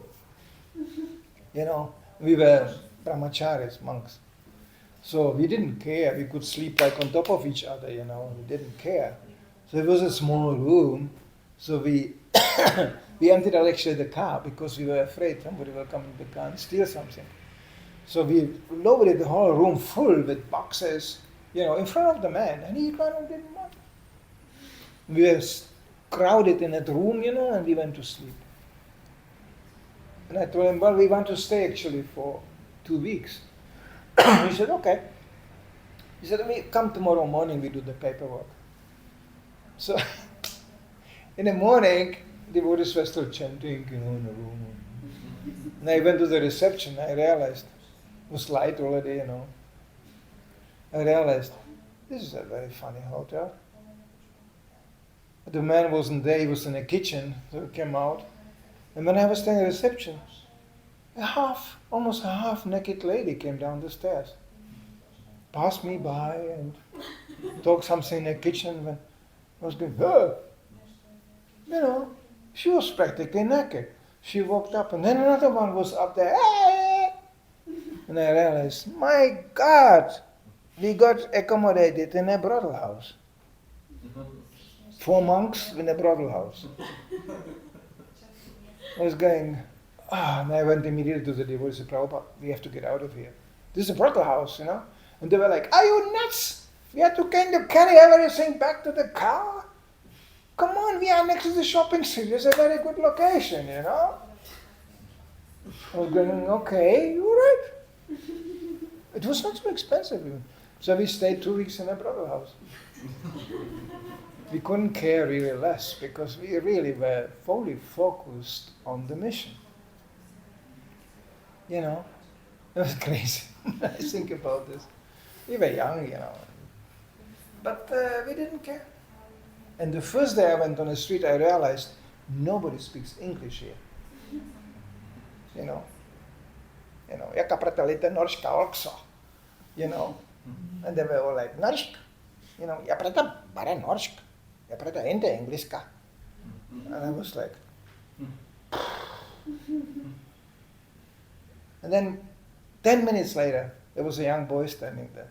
I went to him, and he spoke English, very good English. And he was a university student. And he said, what are you doing here? And I said, well, we are just monks. We came from Germany. Nobody ever saw a devotee at that time in Oslo. So, he was going, oh, that's interesting. I like monks, this father. But, India, yeah, very nice. He said, but I'm in trouble. Nobody speaks the English. And he said, oh, that's not a problem. I can go with you and I can translate. I was going, that's a very good idea. And he stayed with me the whole day. I stopped people, hello. Because he didn't know how to stop people. So I stopped people and I told him what to say. So he actually translated what I said, but then he knew it already by mind. So it was almost like him distributing. I didn't even found his name. But because he was engaged in devotional service, and he was the whole day distributing Krishna consciousness, he was so ecstatic in the evening. He said, what is this? I'm just helping you, translating. I never was so happy in my whole life. He smiled and he said, watch out, this is, we are special service, He said, can I come tomorrow again? He was 2 weeks walking with me, just translating, He was complete and bliss. So this is the power of the being engaged in a mission. It's called Agyata Sukriti. He didn't even know that he is engaged in a mission, and he was already receiving the effects. I can tell you so many stories, but to illustrate this, but that's what we basically do. We distribute prasadam, people think this is food. We give them books. It's not like they really wake up in the morning and say, I would like to study Vedic literature. I don't think so. Most people, they just get a book, yeah, why not? Look at it. Prabhupada said if they read only one line, they will get the full benefit. One line. They open a book and we are not this body. It's a big news, I mean, nowadays there is more esoteric literature and more idea we are not this body. But what it really means, this usually completely illusory idea behind it. What they actually mostly mean, we are not this body, they mean we are the mind. They think the soul is the mind. No, it's just the mind. And it's so simple to demonstrate it. You can all preach. It's so simple. Our philosophy is so logical. Everybody can learn this very fast. Like people go, how do you know I'm not this body? I tell them always, listen what you are saying. Just listen to yourself. You say, my body, my mind. People say it all the time. My stomach, my arm, my leg. So where's you? Just listen what are you saying. This is my table, and that automatically means this is not mine. It's not a simple thing. It's logic. And they go, I don't believe it. There's not a question of belief. Who cares what you believe? Just listen to yourself and think logically. Prabhupada started lectures sometimes like this. Ladies and gentlemen, please, for your consideration, engage your intelligence and your brain. Of course, very often there was no intelligence and there was no brain. In America, there was this big propaganda. Hare Krishna is brainwashing people. Nobody really knew what it is, but it was really big thing. They are brainwashing people. Prabhupada's comment was even more far out. He said, brainwashing what? They have no brain. There's nothing to brainwash. Prabhupada said, first we give brain and then we wash. Meaning, giving intelligence. And Krishna himself is promising in the Bhagavad Gita, you may be a very simple man, not very intellectual, but Krishna is promising, from the heart, I will give you the intelligence how to progress in Krishna consciousness. How? Like example, Krishna will inspire and lead you to a spiritual master. I had a simple way back home, back to Godhead, I tell you. Because the first devotee I came in the door was going, Prabhupada ki jai! You have to accept spiritual master. But it was completely clear who that will be, because there was nobody else. It was just Prabhupada, Prabhupada. And it was clear, yeah, sure. Yeah? Nowadays it's more tricky, I have to say. There are different spiritual masters. Now, I don't want to go more on that subject, but I find always one principle. Birds of the same feather flock together. That doesn't come from the scriptures, but it's absolutely true. It's not a chance people seek a particular spiritual leadership. Because it's corresponding from the heart. And it corresponds to their inherent desire. Up to the point, if you want to get cheated, Krishna will send you such a cheater. A really amazing cheater. You think, he understood my heart. Well, because you want to get cheated. Now maybe you are not conscious that you want to get cheated, but you want something cheap. And Krishna consciousness is not cheap. One devotee was shocked. He asked Prabhupada, Prabhupada, you said Krishna consciousness is so simple to practice. Prabhupada said, yes. But I don't find it so simple when I keep on practicing. Prabhupada said, I said it's simple, but I didn't say it's easy. Because it's very difficult to be simple. We are such a complicated people. It's like, I have to think about it. With what? With my confused brain?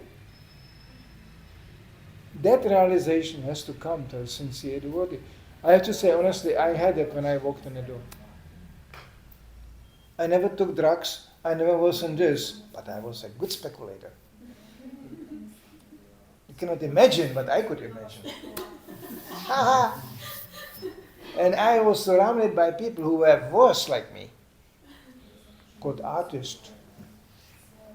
Artist means speculator, that's all. So I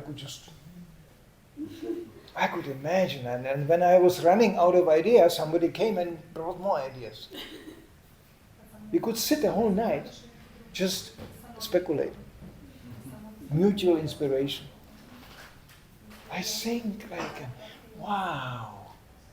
And if nobody was really inspired, then somebody took some drugs. And then he was really speculating.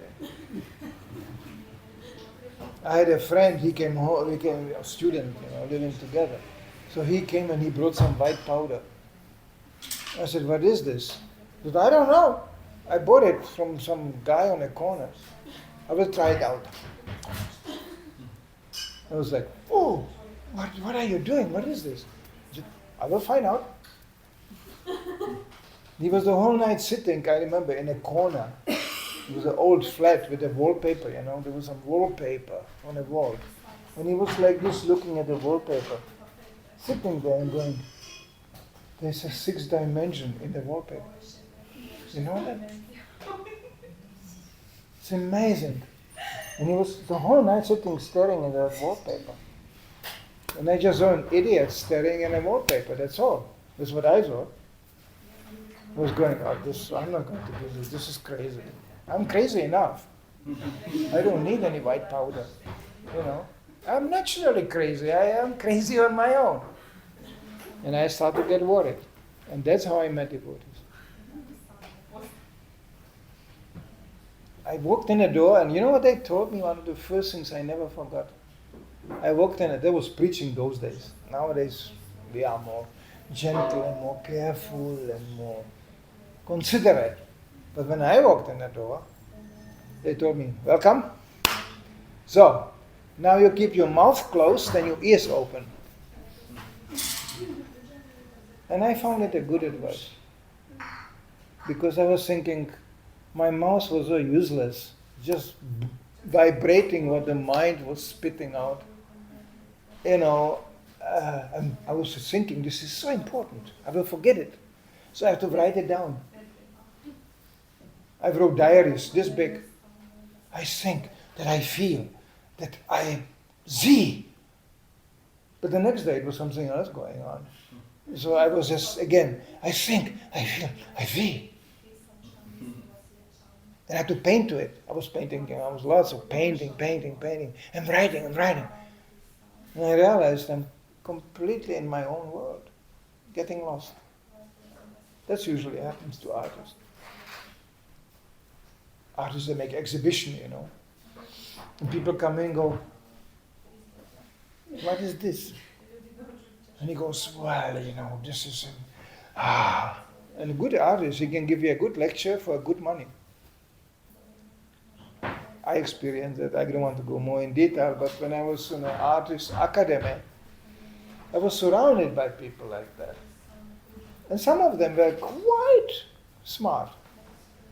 I remember we made in a very famous gallery in Germany, there was an exhibition, young artists are exhibiting, big exhibition. So we could bring our artwork and exhibit it in a frame of that. I had a friend, he just took off his shoes, old tennis shoes, and he nailed them on a piece of wood and sprayed with a silver color over it. He framed it and put it there on a wall. Art. And these exhibitions were visited by young, very well-to-do businessmen who were hoping that they will buy something cheap, and later on the artists become famous. So it becomes it's a good investment, But it's a risk. You never know if you become famous. Most artists don't become famous. But, they were like, they had money. So that was the people we were waiting for. They were coming in and going. And there was always a sign, the artist is present. So they came and they asked my friend, about in front of this old silver sprayed shoes. They asked, what is it? Oh boy, he gave them half an hour. These shoes, they are in a dimension of another progress of humankind. You know, they are revealing the other dimension. And he just gave half an hour on this. The man gave him so much money for that piece of nonsense that we had immediately a huge party. He invited the whole art academy and they spent all the money in one night, of course. That was a student. So this mentality, sorry, it will not be possible to apply in Krishna consciousness. I knew it and I welcomed it. I was thinking, rather I will just do what they are telling me and end up this crazy, hopeless speculation, this, you know. And if I'm in the wrong place, I thought, if there's a God, He will show me. Let's see. It's an experiment. After 1 week, I knew, no, I will not go back. I will rather stay here. And it was completely opposing to anything what I thought I am. I thought I'm such a unique boy, you know, with such a sensitive perception. Yeah, you go on the street and distribute books. It's a warfare out there. It's like you think you are intellectual and you end up shooting and you know. I felt a little bit like that. People just get out of here. Germans, you know, my training was in Germany. It was not like nobody welcomed us, nobody waited for us that we can buy a book. But we did it anyways. And I realized I started to like it here. And I was not alone. It was a whole association or crew of devotees. They were determined to die for Prabhupada.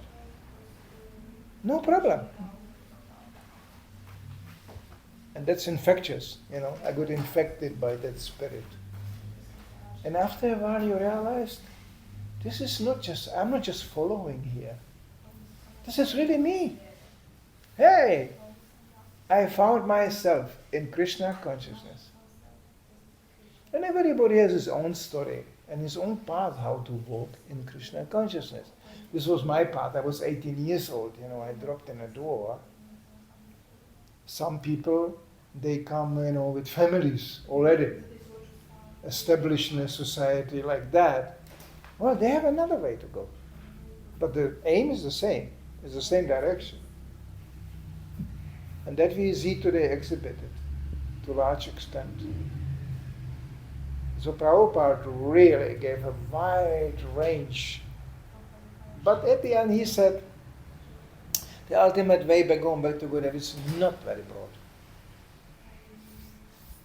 He actually gave an example. To go back home, back to Godhead is like walking on a razor blade. Not much space there, you know. But simultaneously, in Prabhupada, make sure many people can fix on a razor blade. But be careful. One can also misuse the razor blades you can use to shave, and you can also touch your throat. That makes Krishna consciousness a little bit difficult. But it's not so difficult if you just follow what Prabhupada said. I mean, if I can do it, you can do it. Guarantee. I can give you 100% guarantee. If I can do it, you can do it. I mean it. It's not because I'm humble. I'm not a humble person, by the way. But if I can do it, you can do it. Prabhupada arranged like that. But there will be a momentum where you have to make a decision. No compromise. You will have to make a clear decision. There'll be always people like, used to laugh. This is usually not what I quote too often. But Prabhupada said, even a drunkard on the street who drinks all the time, you know, If he remembers, Krishna says in the Bhagavad Gita, I am the taste of liquid. He will eventually become Krishna conscious. Prabhupada didn't say when. It may take many lifetimes even. But it's a good start. Anytime he drinks, he goes, Krishna is a taste of liquid. But it's not really our process. We know that. Prabhupada just indicated how easy it is to get in touch with Krishna consciousness. So why not use it? There's nothing to lose. Why not use it? I don't understand why people don't do, what is the big sin? Chanting Hare Krishna? Every child can do that. This is not very complicated meditation. And this is what I saw. Before I even walked into the temple, I was 3 months or 2 months, I was just chanting. I was thinking this is such an interesting experiment that I didn't stop chanting. I was not alone. I had a friend, a boy I knew from the same art academy. He also got inspired. He said, I will try it too. We were sitting in a student little flat. We were just chanting. I'm watching what will happen. Something must happen. They told us something will happen. So we chanted. We end up actually chanting 60 rounds a day. How many? 60? And we had no idea about some philosophy or nothing. We were just chanting. And then, and then we got hungry. I didn't know to cook. Until today I don't know how to cook. But he was more capable. So he learned something in a temple. He saw, we were visiting temple already. So he saw they make these sweet bowls, But he said, no, let's fast and chant to get some mystical experience. So we had fasting, chanting, drinking some water, fasting, chanting, and then we got really hungry. And I said, I cannot chant, I'm really hungry. And he said, it's okay, I will make something they call prasadam. So he made, I remember, it was a whole bucket full of these sweet balls. And if you fast for 3 days, and then you eat a whole bucket of sweet balls, you will definitely get some mystical experience, I tell you. Because we were so hungry, we ate the whole bucket. We were lying there just with sugar filled up to here, fasting. We were just giggling like women. We are completely drunk. That was my mystical experience in Krishna consciousness. And then again we started chanting. And we end up in such a bizarre situation. We knew they want us to come to the temple and stay there. But me, the free artist, I was not ready for that because I thought, I know what's coming. It's like joining military. That was the image the temple was projecting. You come, you stay here and, and go every day. So I was going, no, I'm not ready. But I keep chanting. And we were chanting like crazy. At the end, we end up just chanting, looking at the door. Who goes first? It was crazy, really. And he got up, he said, this is crazy. I go to the temple. Bye-bye. Then he went out, and after 2 minutes he came back. And he said, I'm not ready yet. And then he just kept on chanting again. It was so mad, And he just kept on chanting. And I remember exactly the moment where I had just one sleeping bag. I had a beer bag by that time. I had the newly published Bhagavad Gita. It was the only thing I had. It was springtime 1972. And I just went out and went to the little local train station. And there was just train coming, which was driving to another city where the temple was. Just short distance, 20 minutes. I was sitting in a train, I was going, so now I surrendered. Let's see what Krishna will do. It's all up to Krishna. Okay? So I was just chanting Hare Krishna, Hare Krishna. And the conductor, I remember he came in, tickets! And I'm going, I have no ticket, Hare Krishna. Hare Rama, Hare Rama, Rama Rama. And he was going, okay. And then he closed the door again and left. I was going, hey, it works.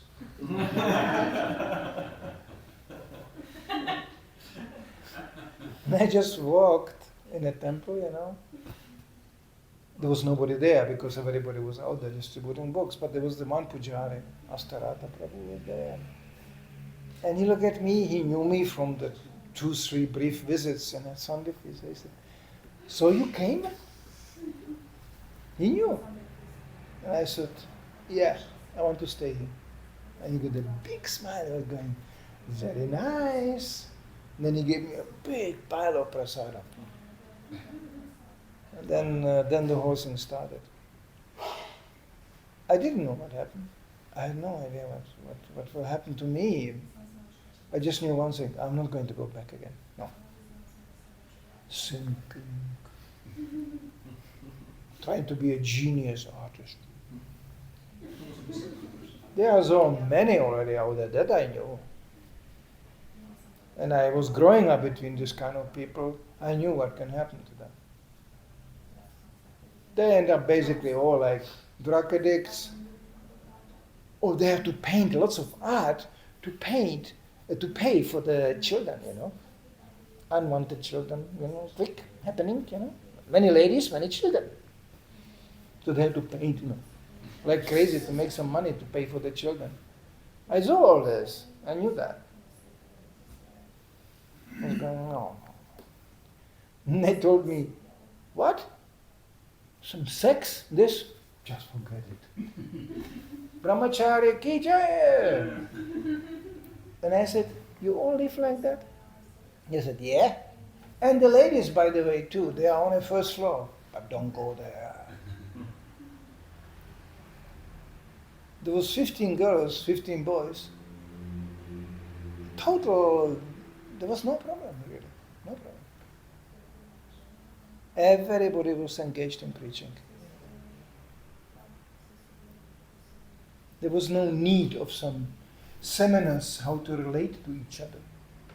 We already related to each other. We were out together and the loyalty between the devotees was immense. Immense. If somebody would try to do something to me on a street, 2 brahmacharis were lying on him immediately. There was no way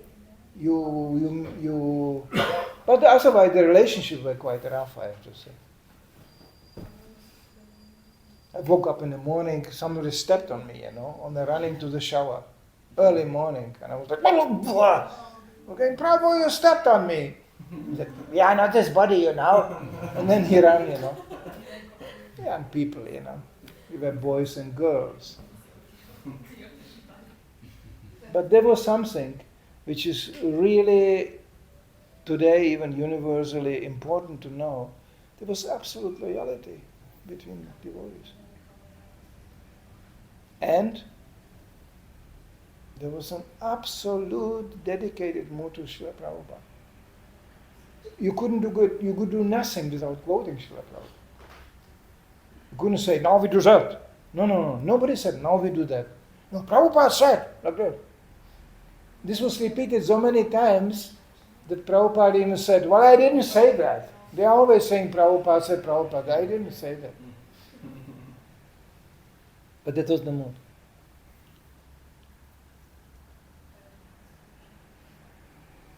Such a strong loyalty between devotees. Because everybody was doing the same. We were facing the same challenges. Everything.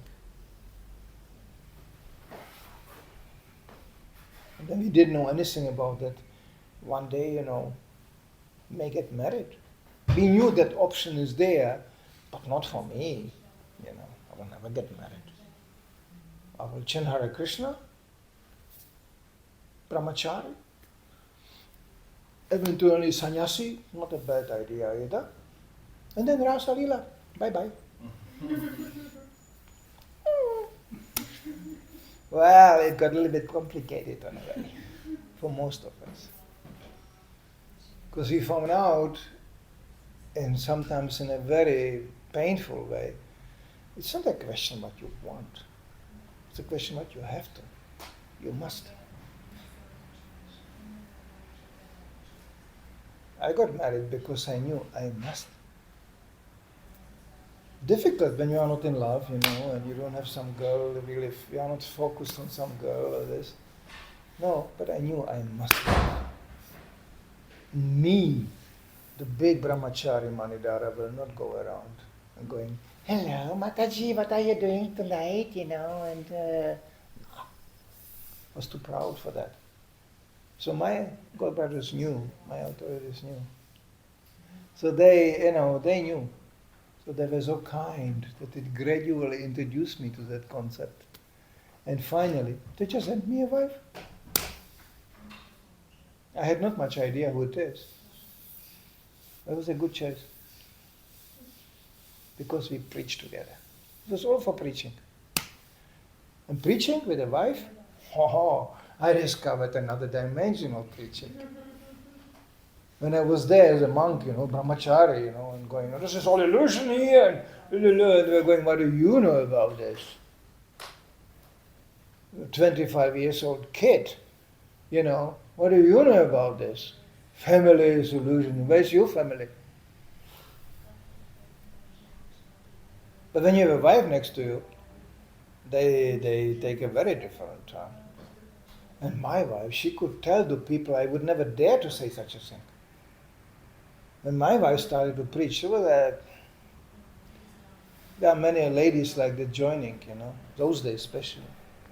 They were like half terroristic, I would say. Girls from the street, My wife was one of them. Her preaching tactics was, she talked to a man, quite a big established man, and he said, why are you talking at all? If you open your mouth like this, you may get pneumonia, Such oxygen, no brain. And he said, well, I know I am not so intelligent. He said, no, you don't know. You don't even know the dimension of your stupidity. I was like, oh, that's usually not what you preach to people. But when she said that, the man was just, maybe you are right. He took it. I was going, wow, that's really mystic power, How far out, If I would say it, he would walk away or punch me in the nose. But when she said it, they were like, yeah, maybe you're okay. Yeah. Powerful thing. Prabhupada knew that. And therefore he put the ladies in the preaching field. He called them, you know how he called Matajis? Our secret weapons. Because nobody expects a lady to come out that way, and they did. Prabhupada enjoyed it. I think he enjoyed that. And you find it in his letters. How our Govinda Dasi defeated all the Mayavadis. Prabhupada was really proud of it. In my movement, even women can preach like this. You know that story of when Prabhupada's godbrothers visited in Mayapur? I said it many times. You know that story? That was already established Mayapur temple and this and that. And like in the early days, but Prabhupada was giving lecture and he got a visit from his godbrothers who were, living there. Sannyasis. So devotees are like, whoa. It doesn't happen every day. So these big sannyasis from Gaudiya Math, they came and they sit down, they were listening to Prabhupada, and Prabhupada gave a quite scholarly lecture, And then he asked for questions. And one of the sannyasis, he had a question. Everybody was like, wow. And he asked a quite intricate question related to the lecture. And Prabhupada smiled and he said, yes, thank you, she can answer. And he pointed to a Mataji sitting in her back. I mean, she flipped out. She was like, what? Me? Answering to a sannyasi like this. But then she understood what the lecture was about and she knew the context and the essence of the question. She knew that.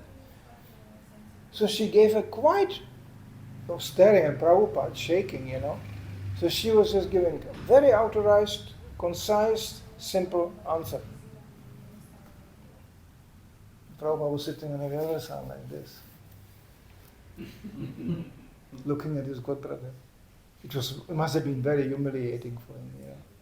Big sannyasi asking question, Prabhupada, and the Mataji is answering in a correct way, basically. Prabhupada looked at him like, my movement, any woman can answer the question, what's the problem? He was like, Prabhupada could be so proud of us, That's amazing. That's what Prabhupada did. He used people and he empowered people. You couldn't imagine. How could he do that? I saw people coming to this movement, which you would have a problem to let them come to the Sunday feast here. You would open the door and go, oh, there's a crazy man down there. Woo! Maybe you already had some experience, like that. Prabhupada makes such a man to a worldwide preacher, you know that? And they became quite normal. I can give you examples of that. I mean, it was shocking. I don't think anybody after him could demonstrate such a strength, such a power, and such an amazing thing to use so many potentially highly unqualified people for spreading Krishna consciousness. It's amazing. I mean, I was fortunately not involved like this, especially my American godbrothers and all this. They all came from drug-addicted field, criminal field, all kinds of foul people. And Prabhupada makes them to that, even what some of them are today. Amazing. It's just amazing. It's just, you never stop wondering, how did he do that? I mean, I say basically often, I say the same thing Prabhupada would say. The result is very different. I think, but I'm saying the same thing he said. People go, yeah, it's interesting, bye-bye. But Prabhupada sometimes look at somebody he joined. I saw it. Oh, that's purity. And that means to be empowered. So we cannot copy Prabhupada, but we should try with all what we have to follow in his footsteps. That much we can do. Everybody has a capacity here. Everybody has something even the other one doesn't have. And that will all come out in Krishna consciousness. Don't worry, Krishna will bring it out. You know what Prabhupada did? He was listening he was reading his own books. And the Buddhists were going, okay, Prabhupada, they thought he's studying it to correct it again, because he said this book should be quickly published. And if there are some detailed correction, we will do it later, improve the next print. But he wanted to really quick, this book's coming out. So they thought he's reading the books, maybe he will do some correction more on this. And they asked Prabhupada, is it okay, the books? And he was reading, and he was like, yeah. Why are you asking this?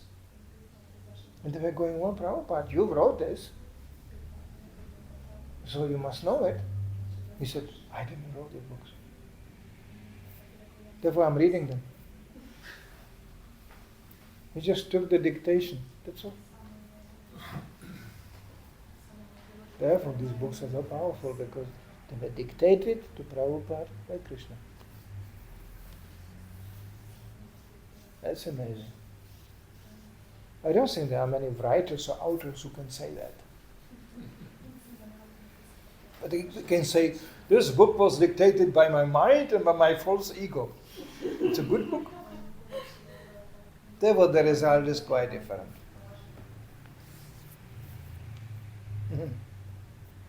So, getting late again. Thank you for coming. Thank you for being here. Thank you, I get now for quite luxury time for me, to have that kind of time to be able to chant Prabhupada glories like that. That bliss. There's some urgent questions to this. Otherwise, if you tend to come tomorrow, please just write down a question, or you can, we can have even a question and answer session. You can even do that. That's also possible. Maybe we should do it, and we still have 2 days to go. Yeah. Yeah? So maybe one of these sessions should be dedicated to just question and answers. Related to Prabhupada, his mission, but I would go even that far. Any question. We used to have students coming, visiting the temple. In Sweden it's very popular. They come and to get information about the sect, get information about Krishna. So they come, next day they go to the zoo, and they do the same thing. That's Sweden, it's all one and the same. So let's go and visit Hare Krishna. And they're always shocked because they expect some monks, and he will preach now. And I got so tired of this. So I just had them sit down, 30 students. And this guy said, what do you want to know? What should I talk about? And they were like, And they suddenly realized, these people don't know how to think. They are just parrots. They learn something, but they don't think really. They're like, we are supposed to ask something. They were completely confused. Finally, some bold one said, because he was thinking, I'm a monk, And they knew the celibacy and this. So he was thinking, I will embarrass this guy. I will tell him something. He said, there was something about sex. And they were all, yeah, that's a good question. After 1.5 hour lecture about sex, nobody dared to ask anything. I said, here's some other question. No. No problem. But I have from Prabhupada so much thing, 1.5 hour I can talk about sex. No problem. What's the problem? And they're like, they don't expect from a sect such an approach. It's Prabhupada. We can do anything. We got so much from him. So, this is so nice in Krishna consciousness. It's such a luxury not to be confused. Because everybody else, when you look around, they are all confused. They don't want to admit it. But actually, they don't know. Everybody's like, why am I living? Very basic question. They go, I don't know. Well, I'm trying to get some fun. Okay, it's a good idea. We fully agree. We also try to get some fun, by the way. But what is fun? They go, yeah, fun is, and it comes again, the same program. Eating, sleeping, mating, defending. You think, oh, that's a fun? So when was the last time you enjoyed this? Tell me. Yeah? Eating. You finally found, this is nice eating. How long that last? After a few minutes, you ate too much. And then the fun turns into pain. You know that. So what else? Sleeping. Oh, did you ever saw after 12 hours of sleep? There are people who can do that. You have to go to Denmark to learn this. You know what they ask you in Denmark? When you meet people? Hello! No, they don't ask you, how are you? They go, did you have a good sleep? Really, they do that. They go, why are they asking about that? Because for them, that's a real issue. But did you ever saw after 12 hours sleep somebody coming happy and enlightened? Not really. You don't even know who you are anymore. That's really fun. You forgot everything. It's really funny, isn't it? Eating, sleeping, defending. That means actually seeking protected environment, defending. He said, really? So when was the last time you felt really protected and really defended? Everybody knows. This can change very quickly. Fear. So is fear in the air. In sex life, I give you a list of problems you can get out of it. It's pretty long. It starts with AIDS and ends up paying for illicit children. And for what? For a few minutes. I mean, we agree. Prabhupada said it's the biggest pleasure in the material world. For how many minutes? Come on, be serious. Few minutes fun, sex. And then the result? I mean, anybody who got even decently married and regulate his life knows. This much sex, that much trouble. Oh, you know, the results are big. If I would tell you, for 3 minutes, you can enjoy like anything. And for 30 years, I will slap you in the face for that. Is it a good deal? No. Most people will go, not a good deal. But people do it all the time. How many men I met who were surprised to become a father? Oh, big surprise. Oh. The ladies are not so surprised. For them, becoming mother is kind of, they know. There's always a potential you become a mother, you know. And all this fear in the air. Where I'm speaking about the physical side of things. But to speak of the emotional side of things. How much damage can be done there? All this false expectation. I don't want to go now in detail, but the approach is very different when you take male and female. You know, very different. I don't even know how different, but it's very different. For men,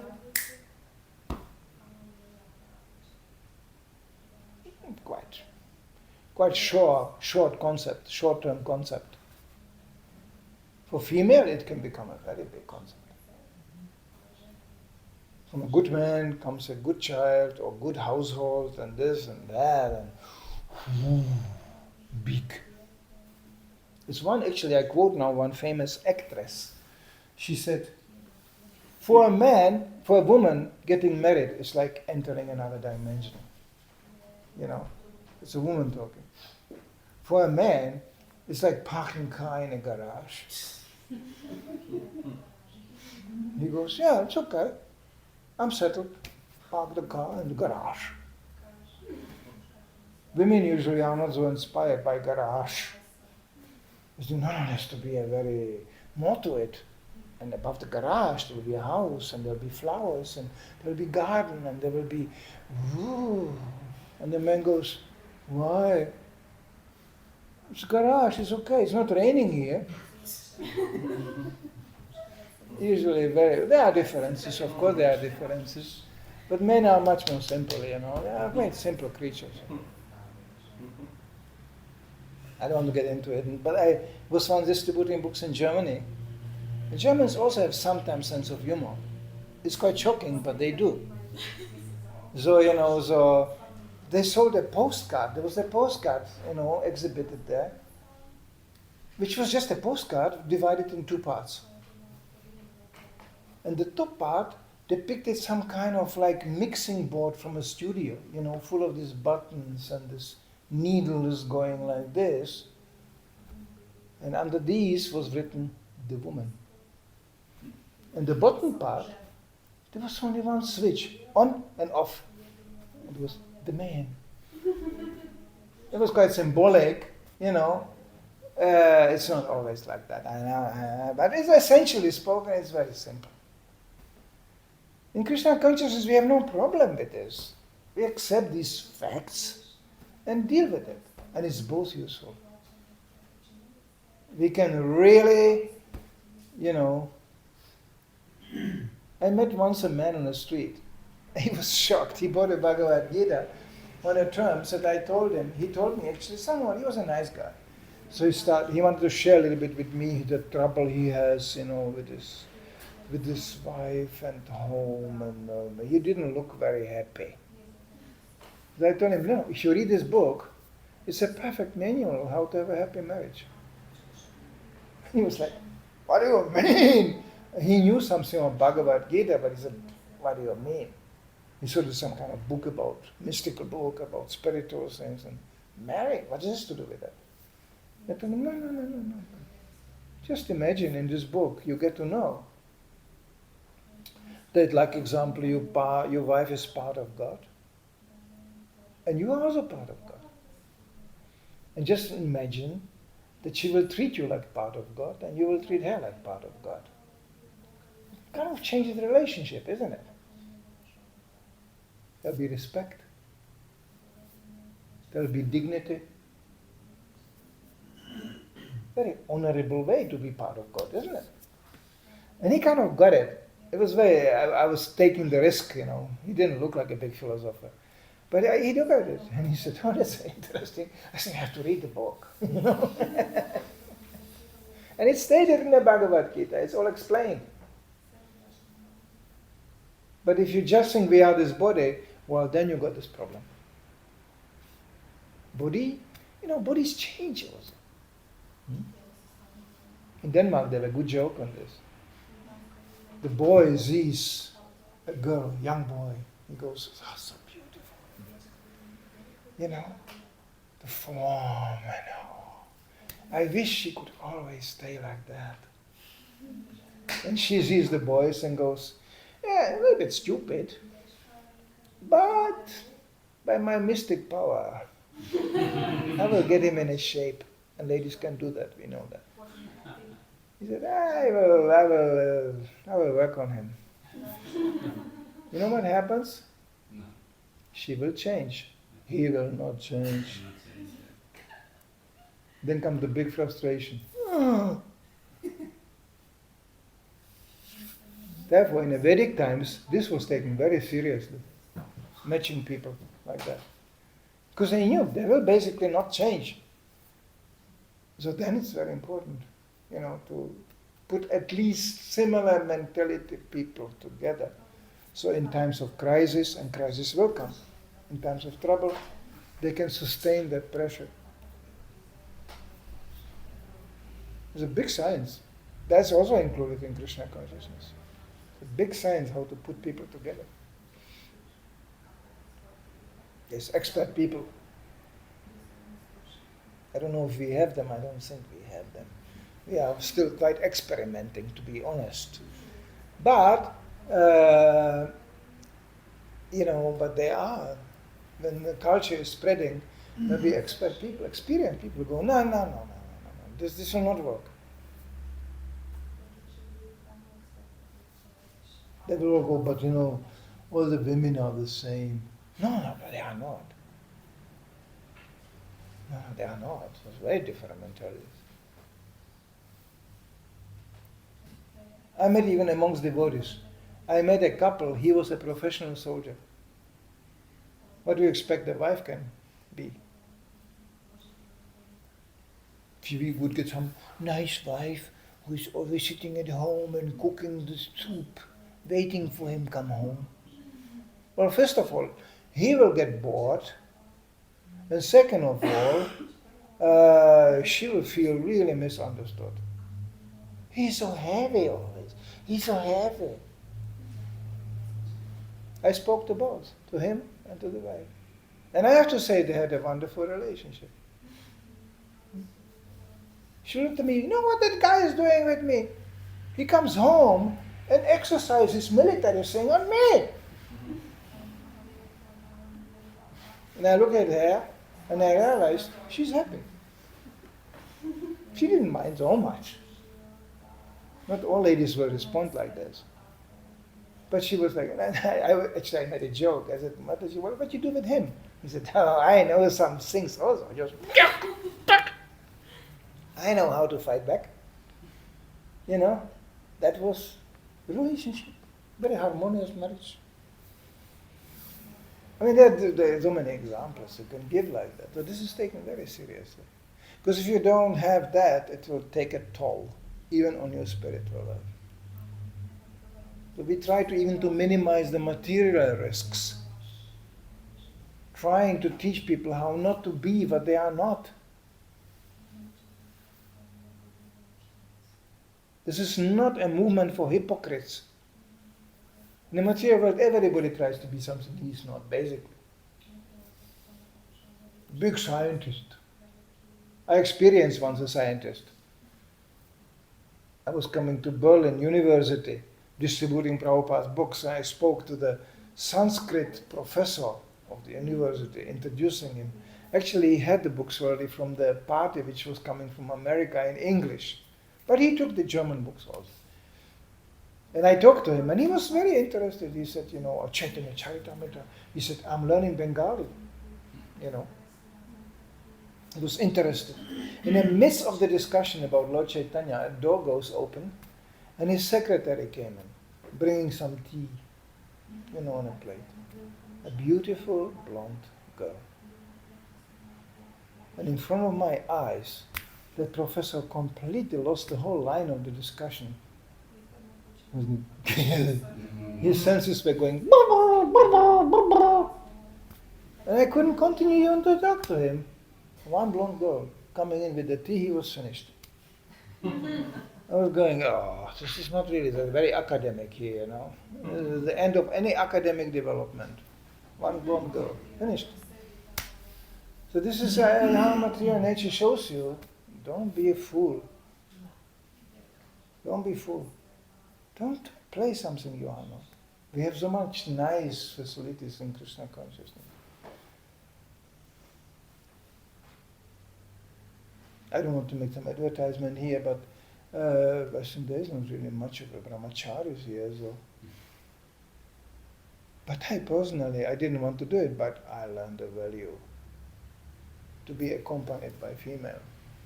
In preaching field and in general. Like when I was in Krishna consciousness managing, I said brahmachari, celibacy, ladies, girls, they had so many problems. They always came, sorry, I have a problem, and they were telling me, I don't have my problem. When I got married, nobody came. They had no problem. I was going, that's how it works. It was a really eye-opening experience. And if they still came, I have a problem. I said, no problem, talk to my wife. They didn't. Sometimes. Very rarely they did. They didn't. I was going, but this is quite simple actually. That this is the benefit when you have a female protection. And I guess opposite, it works the same way. My mother was like that. Very chaste lady. And she was very beautiful. She was very young, even when I was born. She looked like my sister, not my mother. She looked like my sister. People always going, what do you want? And she was going, sorry, I'm the mother. Oh, okay. So she was approached by males, of course. And she had a beautiful, beautiful mantra for that. She was going, this is very nice. And when she felt the man is crossing the line, she said, well, I don't know about that. You will have to ask my husband. That was the end of it. Finished. No, they didn't. Nobody asked my father about anything. So that problem was solved. This is a simple thing. People don't even know the simplest things nowadays. In trouble, running around, confused, bereft of any spiritual vision. That's generally what you get to see. So we have to become part of Prabhupada's mission. Because all this is included in Prabhupada's mission. I really don't. Sorry to drive home, everybody has to drive home. Srila Prabhupada ki jai. Prabhu ki jai.